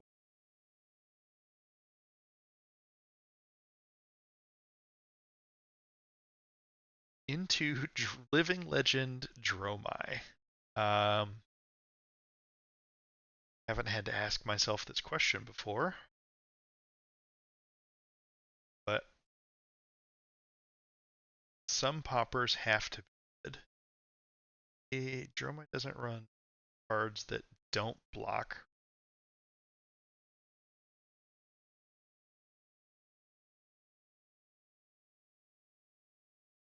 Burn them all, I guess. Now, but also just poppers on the dragons are good. So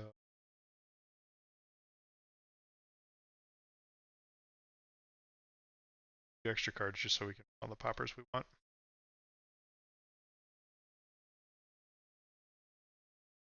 I have never played this matchup before, so learn as we go.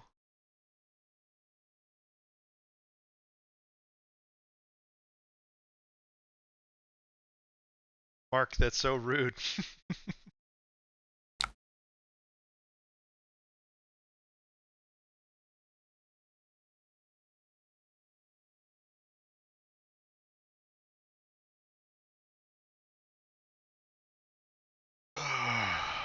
Okay. The real question is my job to clear this Ashwing? Putting myself on a clock, but the Ashwing can be pretty deadly.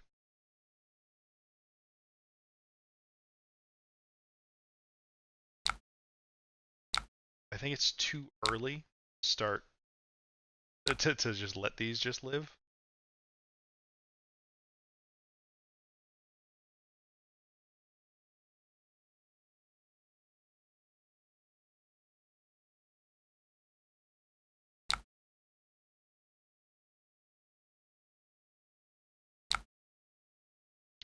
Kill Ashwing.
Go again. Draw 2.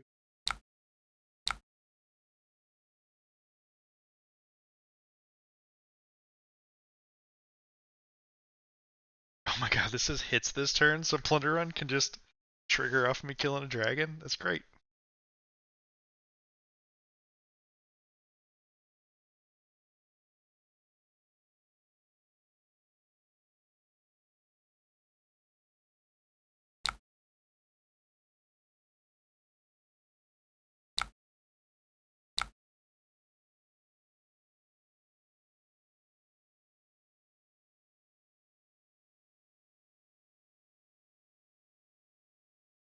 Setup's just struggling.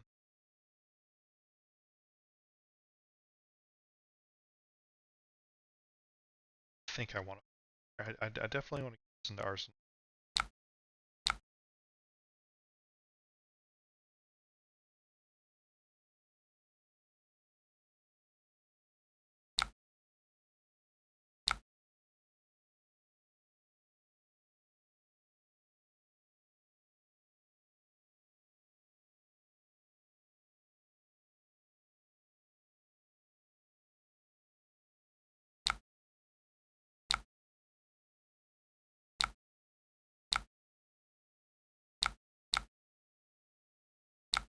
Kind of a bummer.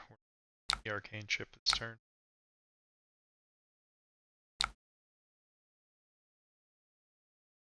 But can't win them all. Hey, there's that tome. Okay, cool. We get to cash in our Balance of Justice for big value this turn.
Touche, Mr. Morrison.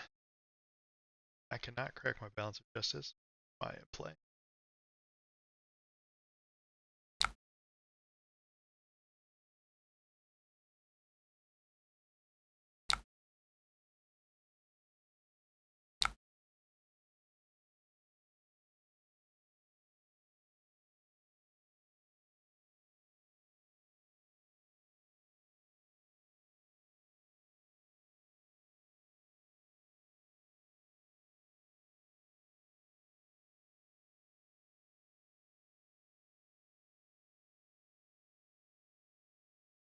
Two banishes.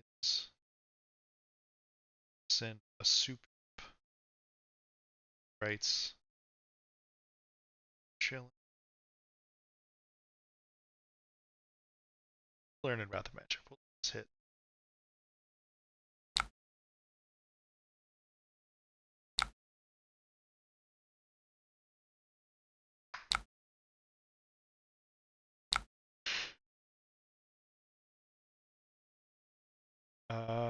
Yeah.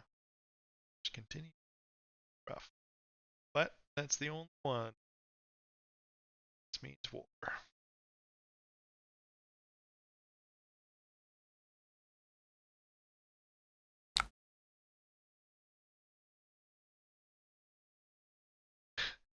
Like I'm only allowed to banish these blue bounding demigons.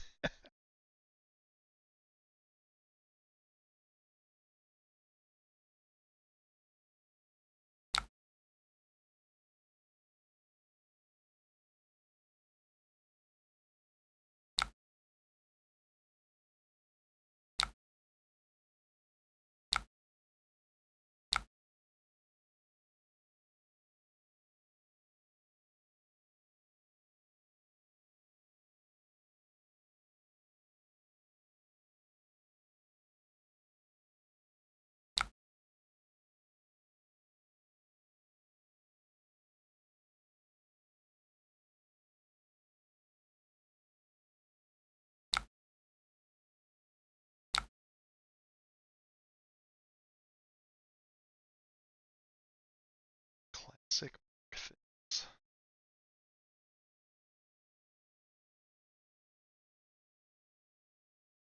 I need to conserve some life.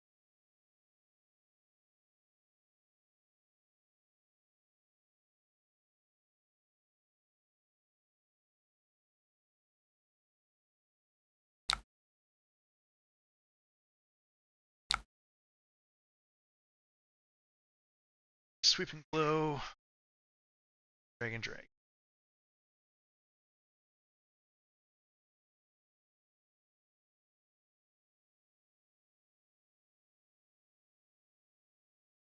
2, 3, 4. 14.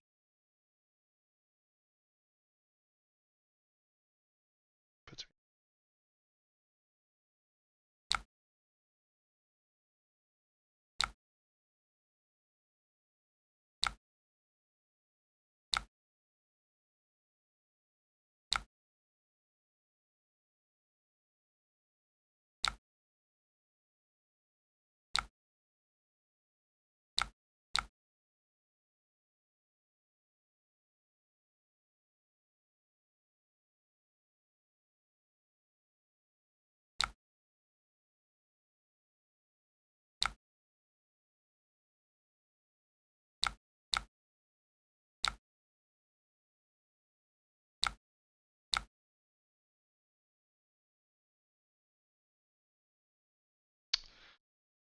Man, I'd like to banish some of my red attacks, please. All right.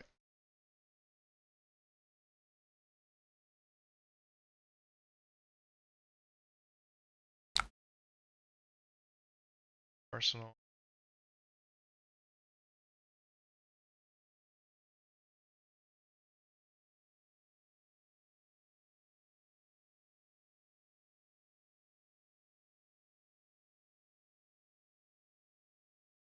I want to put Shadow Puppetry on the Bounding Demagon.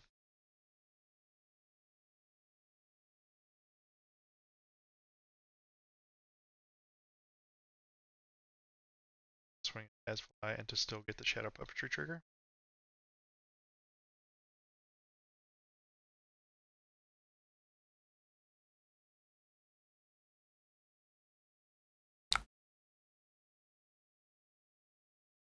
Drum base.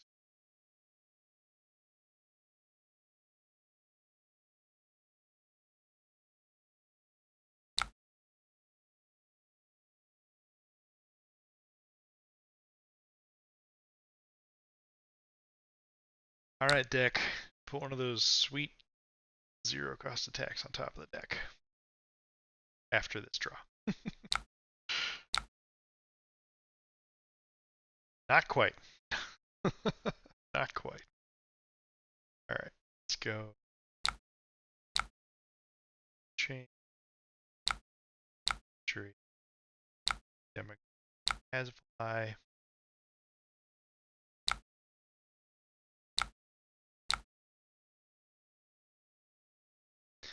Son of a gun. Can't get anything to open this.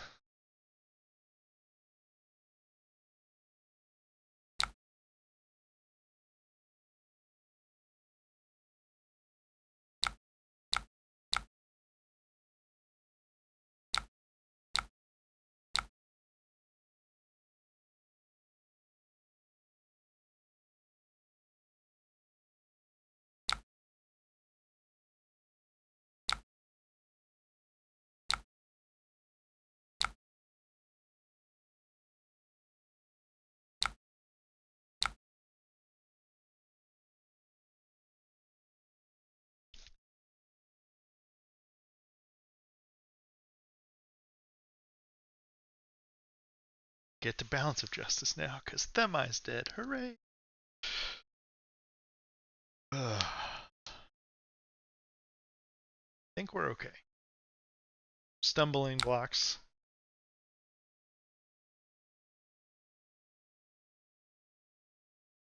Right on time. Double popper into the immediate mirror guy. That's pretty funny. Okay. So pitching, nasty surprise for bounding. We have a shadow puppetry, so we creepers on this turn.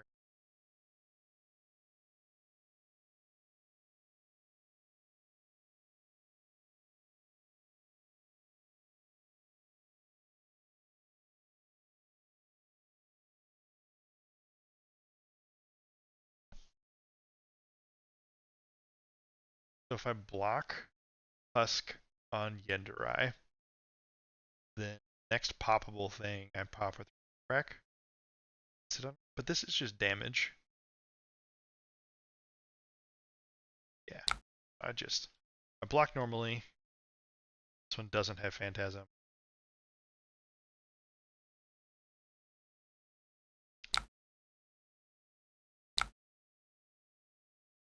There we go.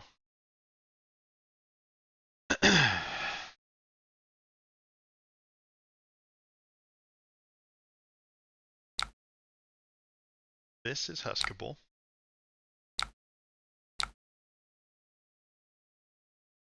Take. See. It's a shot at the mirror guy. Makes sense. Alright, we got red bounding. It's a good hit.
The question here is, do we kill the mirror guy or not?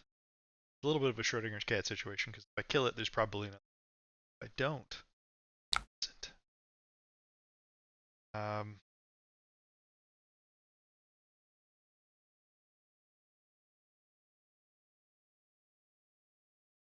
Send a bunch at face. Like I can send a lot of damage.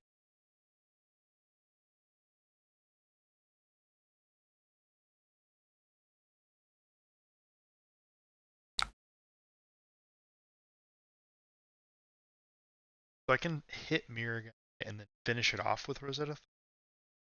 Send all the damage to the face.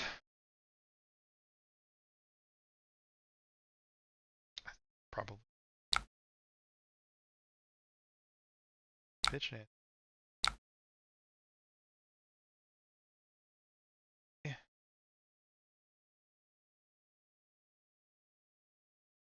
If I get blue mism. Okay.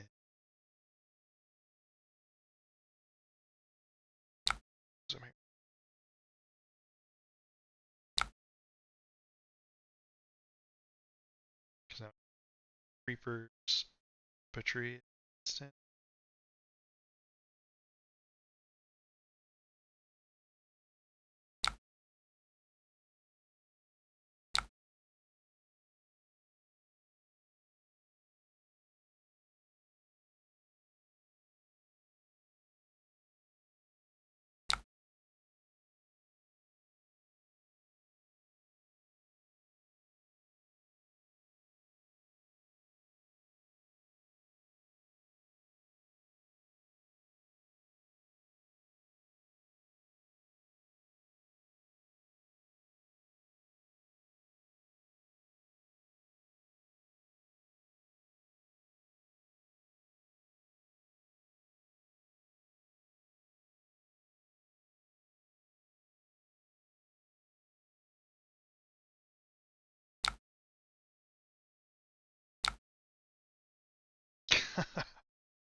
on.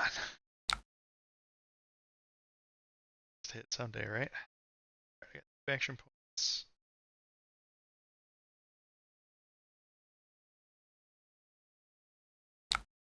Chain to shackle.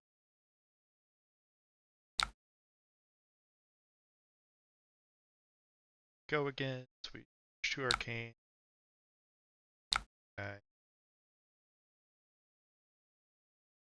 Still have 2 action points.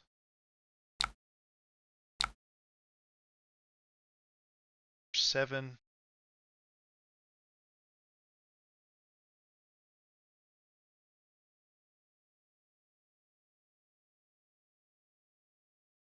Bounding Demagon. Ugh. Let's see. How many more turns of this game do we think we're gonna go? Question is, Bounding Demagon to kill this Aether Ashwing? Or the face?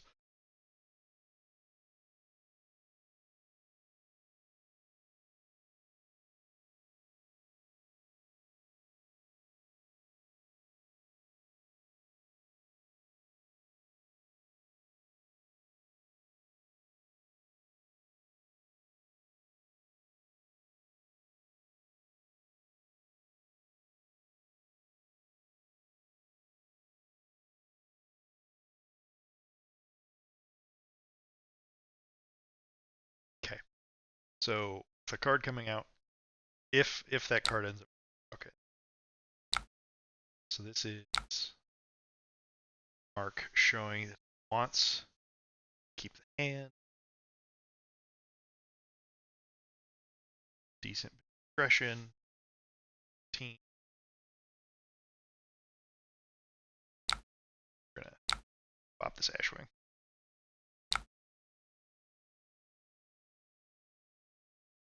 That's a nice hit here. Oh, these Artivores are coming bad times.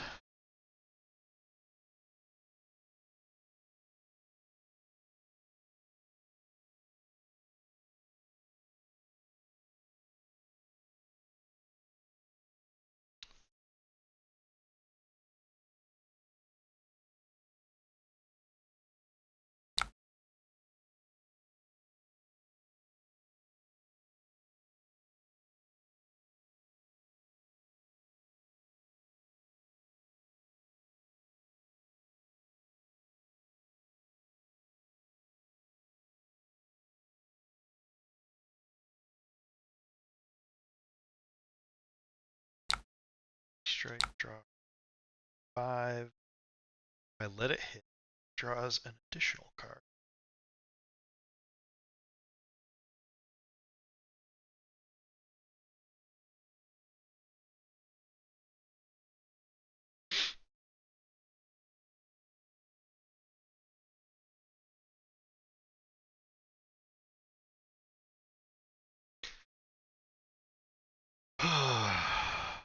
Alright. 5 here is incredibly risky. It's me to 8. I have a popper, which counts for a lot. If they're gonna scalers are happening. What? 3 cards in hand. Air guy is rough. Air guy still 2-card play.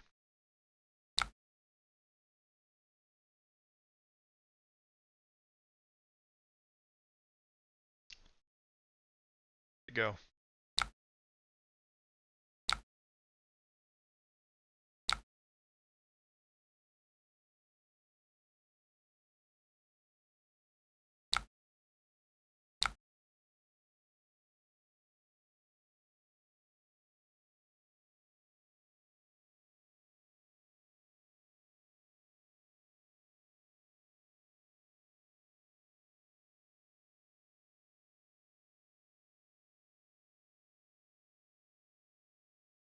So take 3 and go to 5. Question is, it effectively stops their turn. Stops his turn either way. To say no. See if the follow-up Ashway dust up.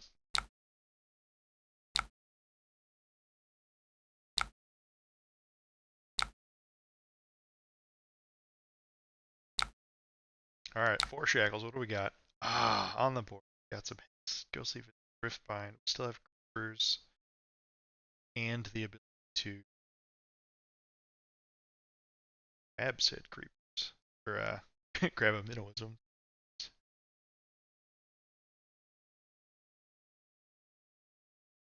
Yeah, that's what we're doing. Go for Art of War. 5 resources. Should be plenty. 2, 5. Must not be the exact right resource count for this. This is kind of beautiful.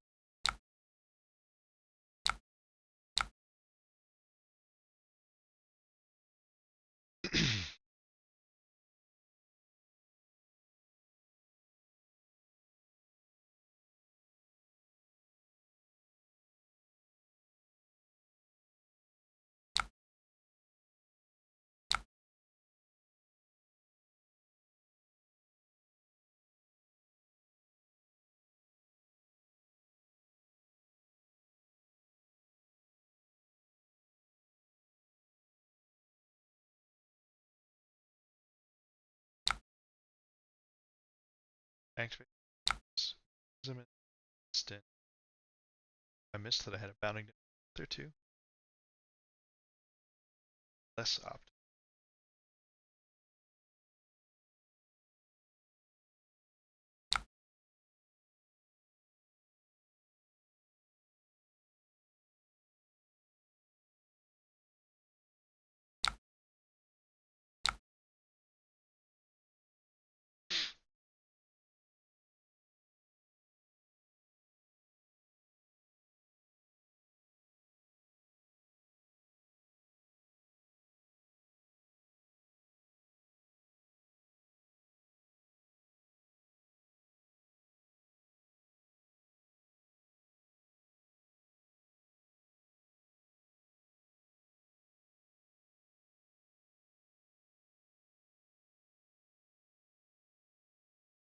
There's a world where if there's a world where running uh, not running Husk in this matchup could be correct.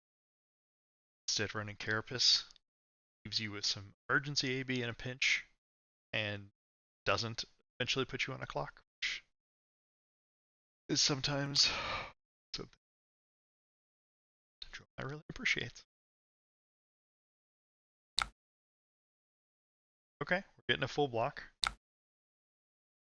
Respecting to the table.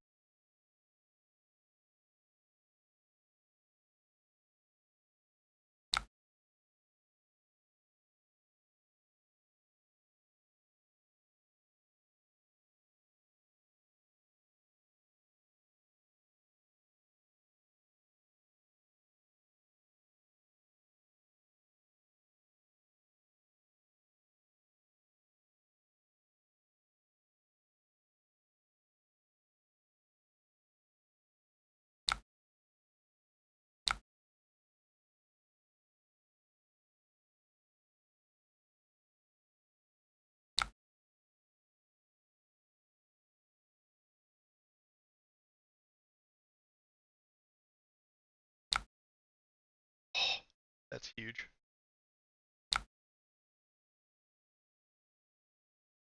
Right, and our whole hand blocks. Don't have any poppers, which is unfortunate, but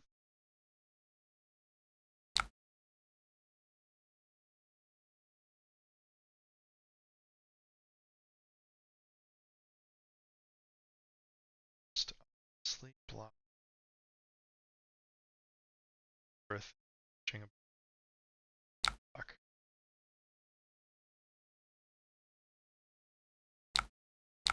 And I think we'll be able to shut it out.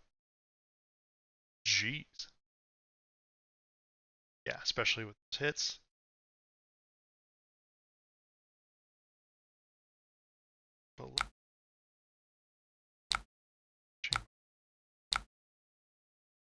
Oh, we're down to just... Okay, that might complicate.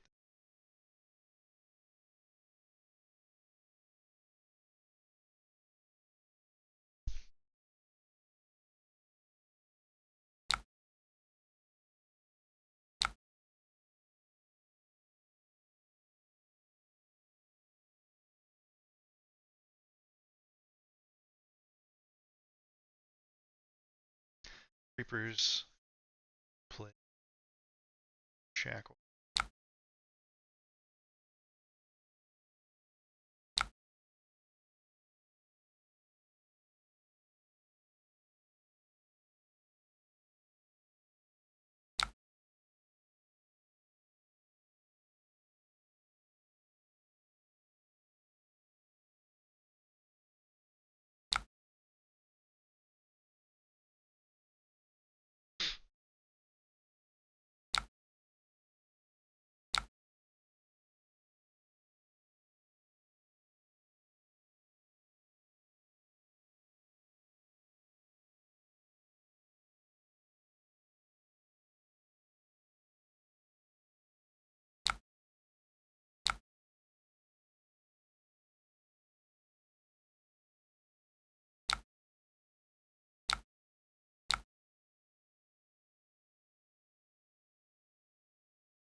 Our value is poop that time. It's a hell of a drug. Some warmongers. Wrong game.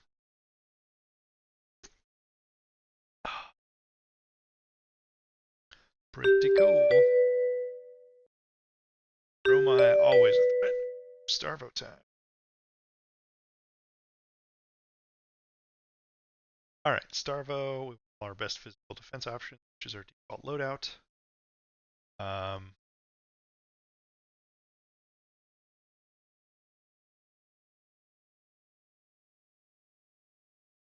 This one. Handful of blocks and a way to threaten Channel Lake Frigid if we play.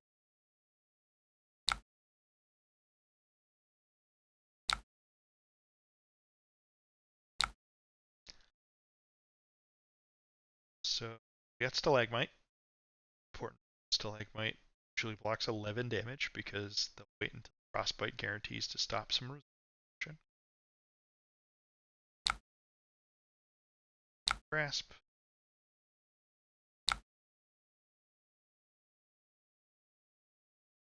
Shackle.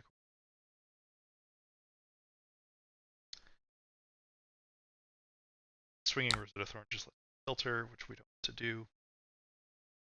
Just say go. Arsenal Shadow Puppetry because it's most redundant source card of 2 blocks. Yeah.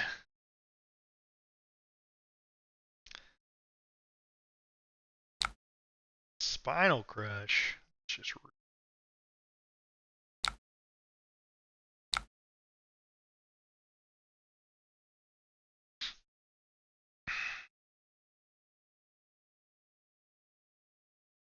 so we have to block 6 to not get crushed.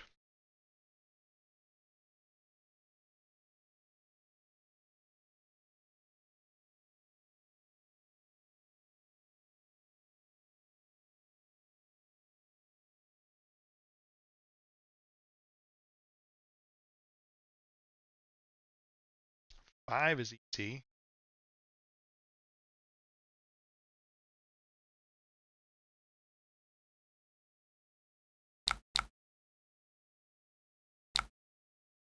Seven. This is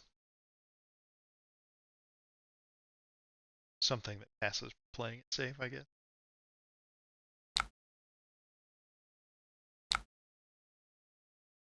Come on, shackle number 1, baby. One time dealer. Just kidding. I don't want time. But it'd be nice for a good early hit. This hand is crazy with a good early hit.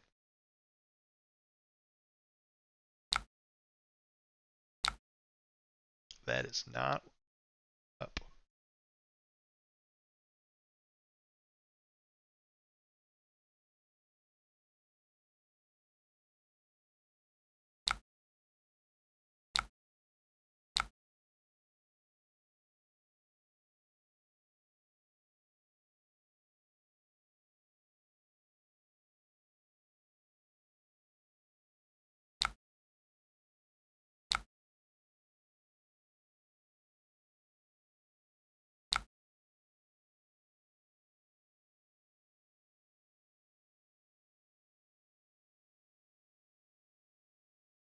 while they're still probably playing casino-ish version of Starvo,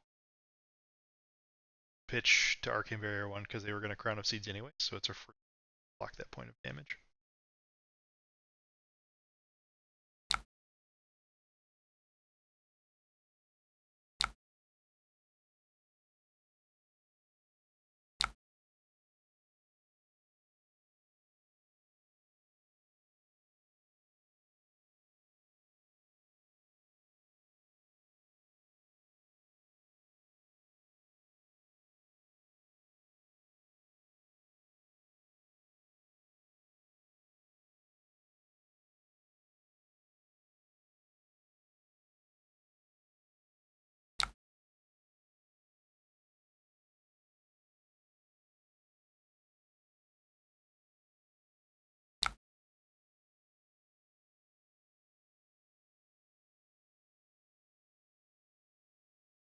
Gotta do this before I swing sword.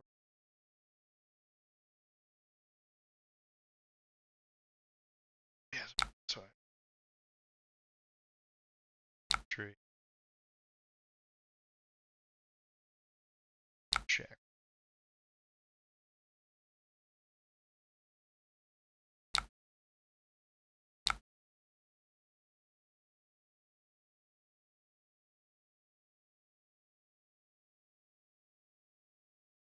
So Shadow Puppetry so that we get the Arcane and Rosetta Thorn. Shackles, go again on Rosetta Thorn. And then this way, Shadow Puppetry, go again. Buff is still eligible. This is not a situation where they'll be able to Stalagmite. They have. Or I guess they could. I just don't think particularly good. Still, probably.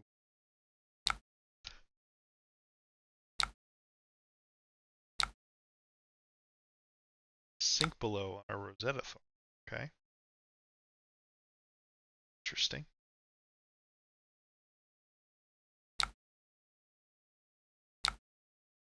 Now, we have no frostbites. We're good to go.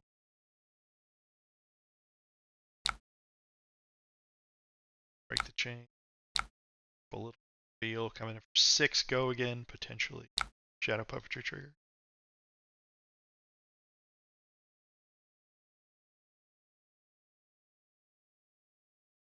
Alright. Red Bounding Demagon on top. Any Bounding Demagon on top.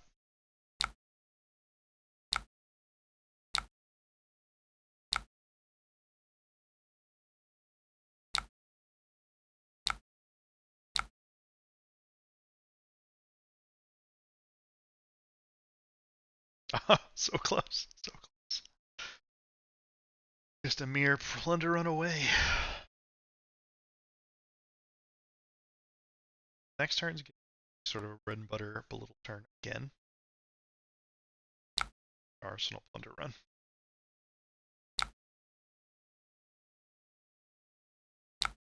So this is pure vanilla damage. We could not care less.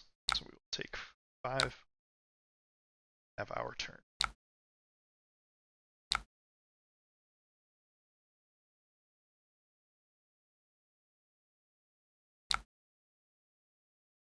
Fine.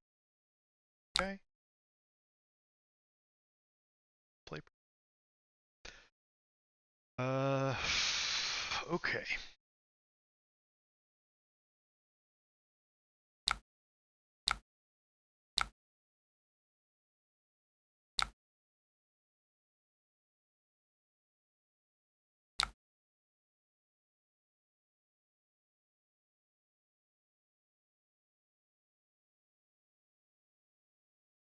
We're also going to get still like tough proposition this turn as well.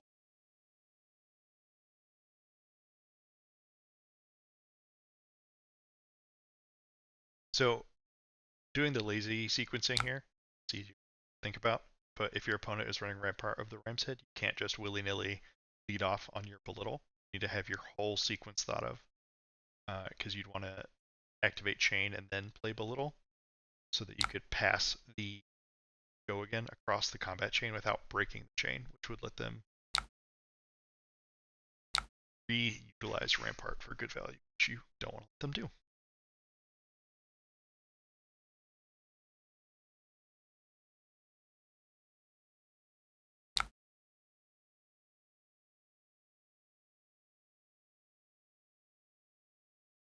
Chane, play Minnowism. Which we can do because it's generic, so it does not consume Chane's buff.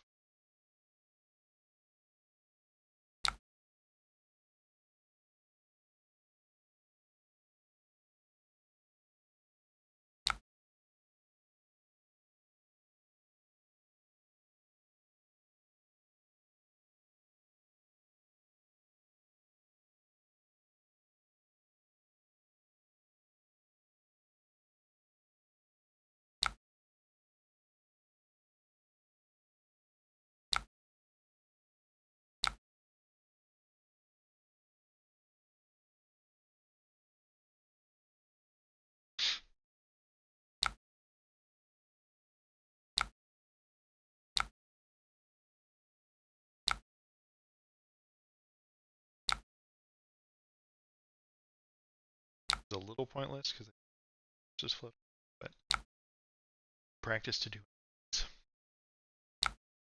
Making the chant, that is. Holding a Bounding Down is just, it's not a card that in my hand, so that resource that way. Because it's also possible, so this is Living Legend after all, so it could have Awakening.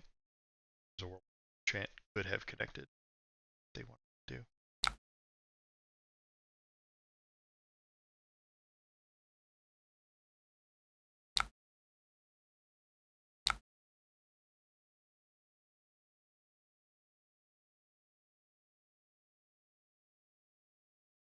Doing it.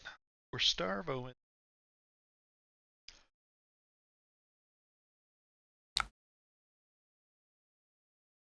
Ugh. What an awful time for our opponent to threaten a Frostbite. 9 puts us down to 24. Puts us down to 20. Frostbite. Jeez. Ooh.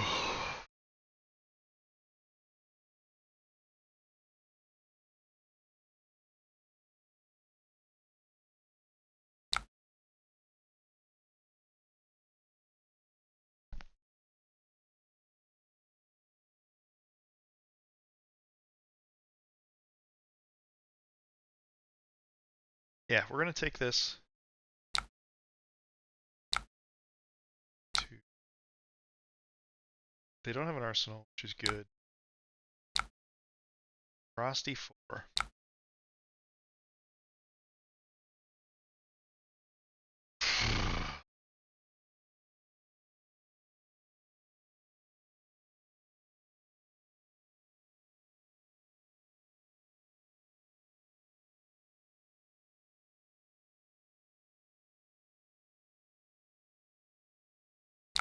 We're going to do Dusk. So we Frostbite here. This all red hand with Art of War. If there was a go again, if Plunder Run was like a Shadow Puppetry, it might be a different story. But given what we're looking at and the fact that we're likely to banish something for our turn.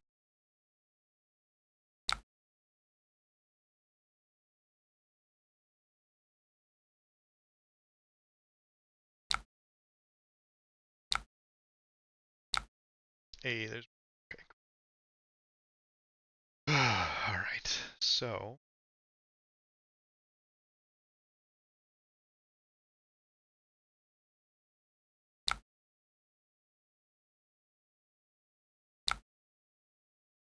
Go. Go again. Try to...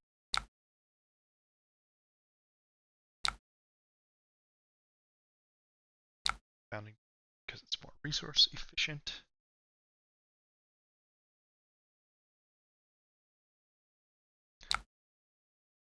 Plunder.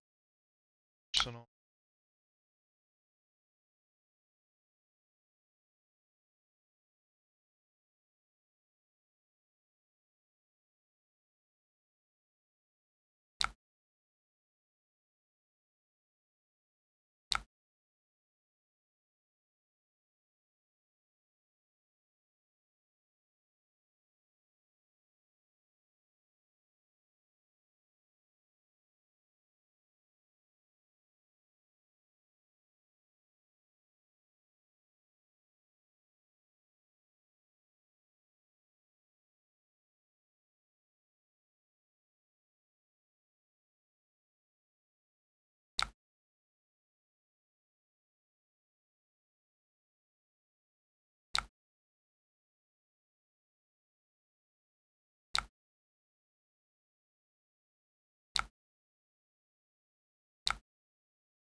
Okay, so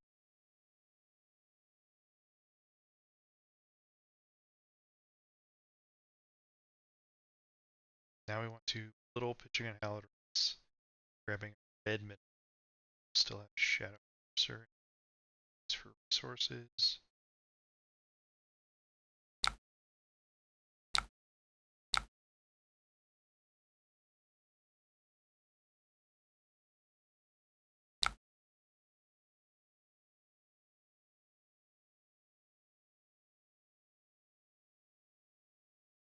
This doesn't rights as targets. Already played non-attack turret. Probably just Arsenal. Well, no, because I want to use it to get action points this turn.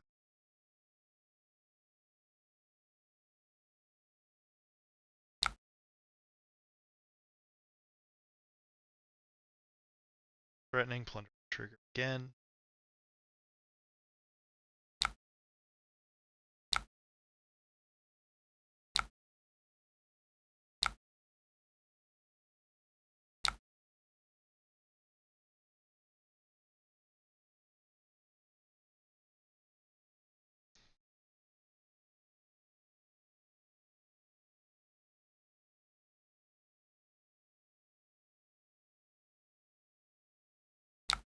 Sure.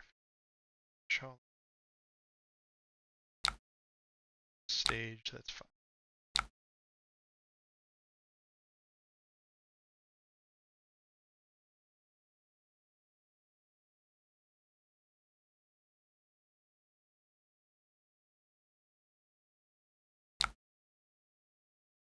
This will be 4 go again. Threatening to draw.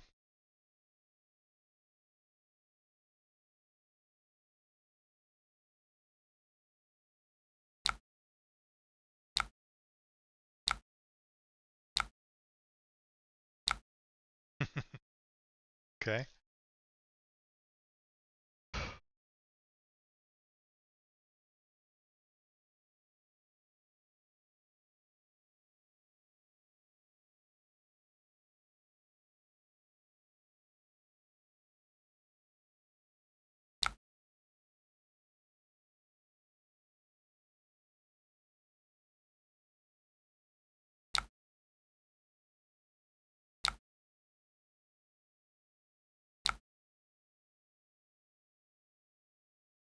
Junk.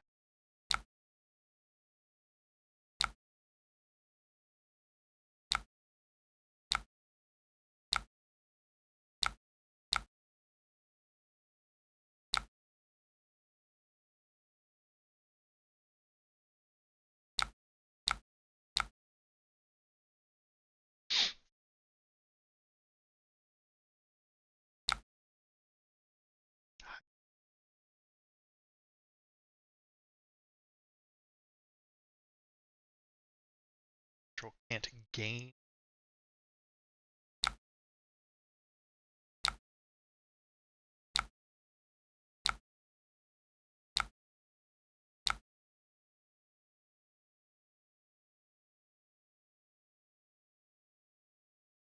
But they can gain power.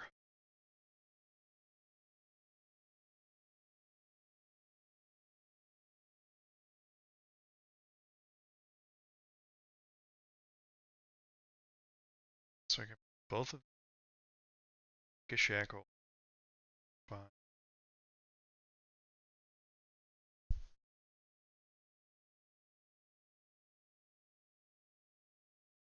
Play them in zone. Pitching guys. Rift binding. Flash in the Avska. Zeta. Stern.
This is brutal.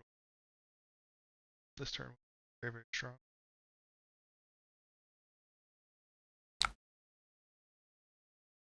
As much damage through as we can.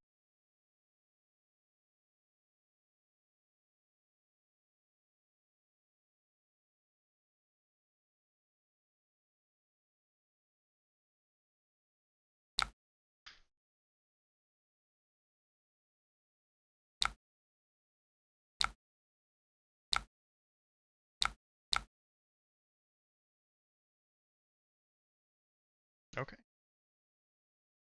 Very strong hand. Alright, Blizzard and Blink. Ever.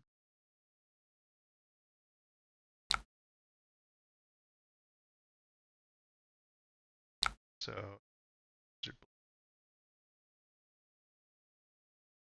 this has just died. If I'm blocking, I'm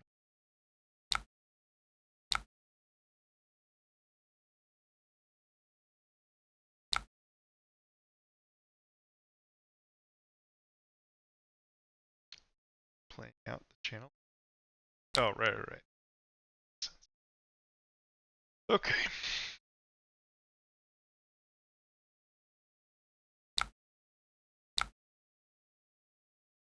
Try to get a 0 cost in.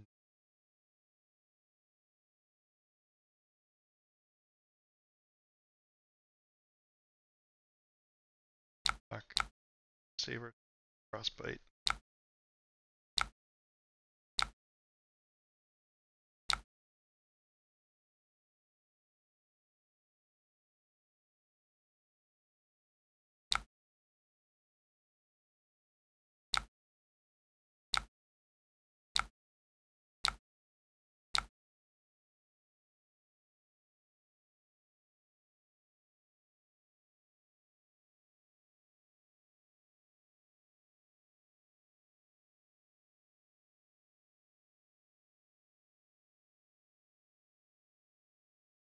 Okay.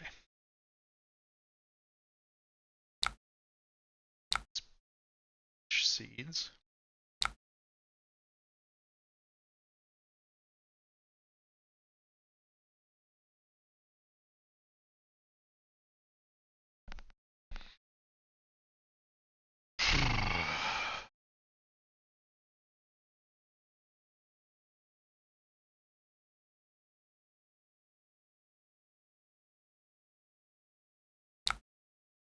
Shadow Dancer. Banishing.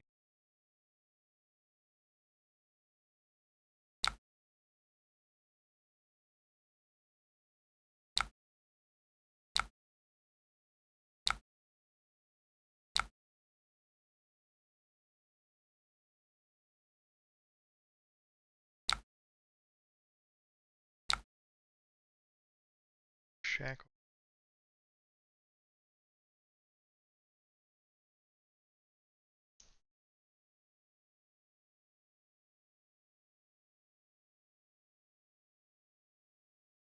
Alright, so this is an interesting decision point. Determines whether I can keep Bruiser or not. I also need to get the last to like point out at some point.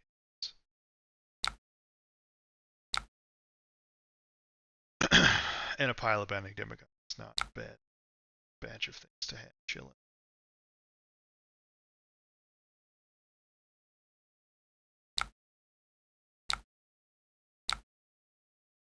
Did I let that through? Okay. Now we will swing another 4.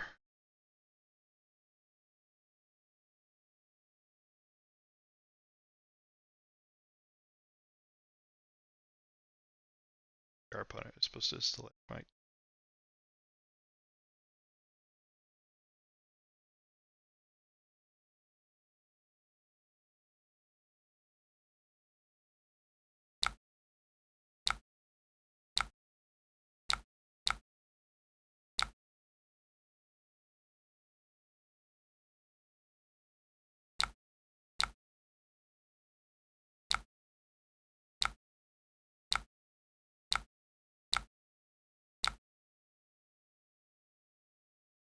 Chane.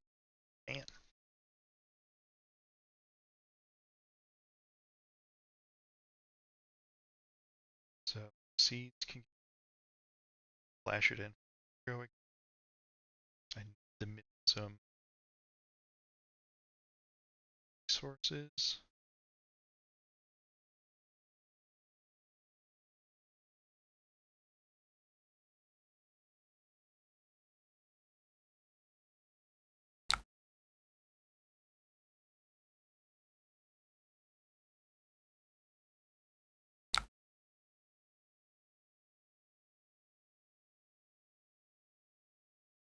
I have 7 blood debt, 3 demigons. All right.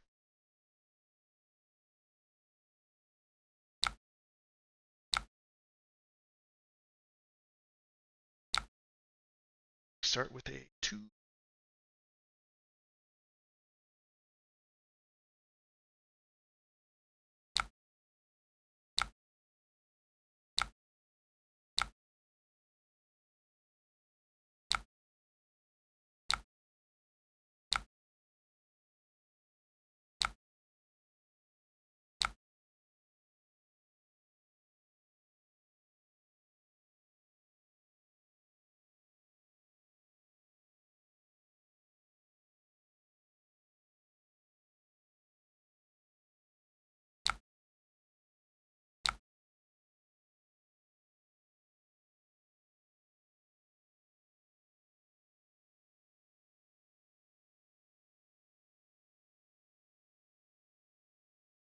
So trigger. See.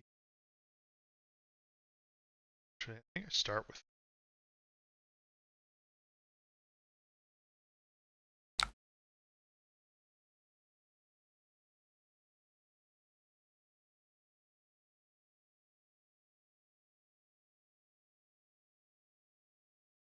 Yeah, the Seeds of Agony point of Arcane might not matter as much as the other attacks. Tunic still just chilling.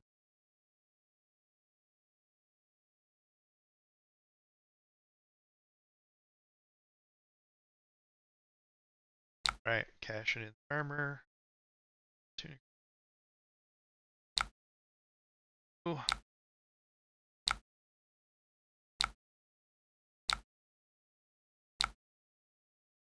Okay, just Chane. The point of Arcane doesn't matter. Blocking. So now 2.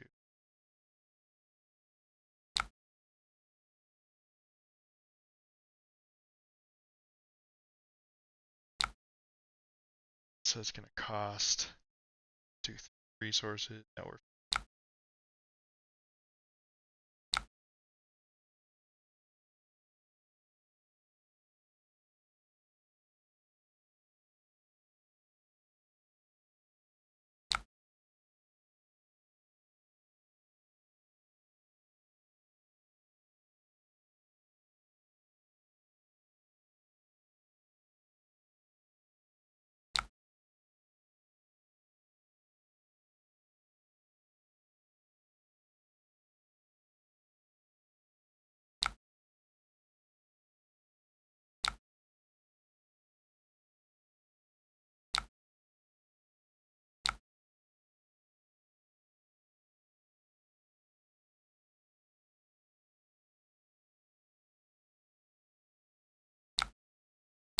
Last but not least, Riftbind for 4.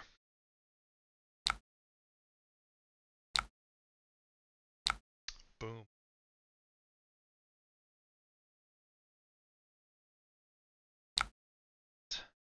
That was a good example of how I have found this matchup play out. They only fused twice that game, and they didn't have any juicier attacks to fifth. But we also got in an awkward standpoint where we have a hand. Winter's Way is problematic, so not your average game. Not too far outside the normal.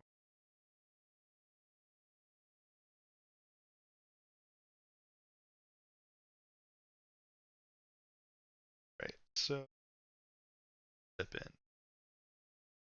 So Chane, Jeromai, Starvo. go ahead and call it on the games there today. It's been back into stream. Uh, it's been too long. But away for this, but life happens. They get in the way. Um, Blunder around when it's good. It's good. Good. It's great. It's bad. It's real bad. That's a card I'm gonna keep looking at. There's a universe where those become prismatic ley lines. Some time will tell. Uh, but yeah, Chane and Living Legend. Sweet. It's got a solid matchup spread. Icelander's challenging, but not problematically so. You're unfavored into Zen. Things are. Uh, Metagame balances the way it should, and you play well in that matchup. To get a little bit lucky. Nothing stopping Chane from taking down some skirmishes. I will be taking Chane to 3 different skirmishes in the coming couple of weekends, so I'll report back at some point with how those go. But yeah, thanks for watching. The deck tech was at all valuable. Happy Monastery. This is the Monastery Dojo signing off. Y'all time.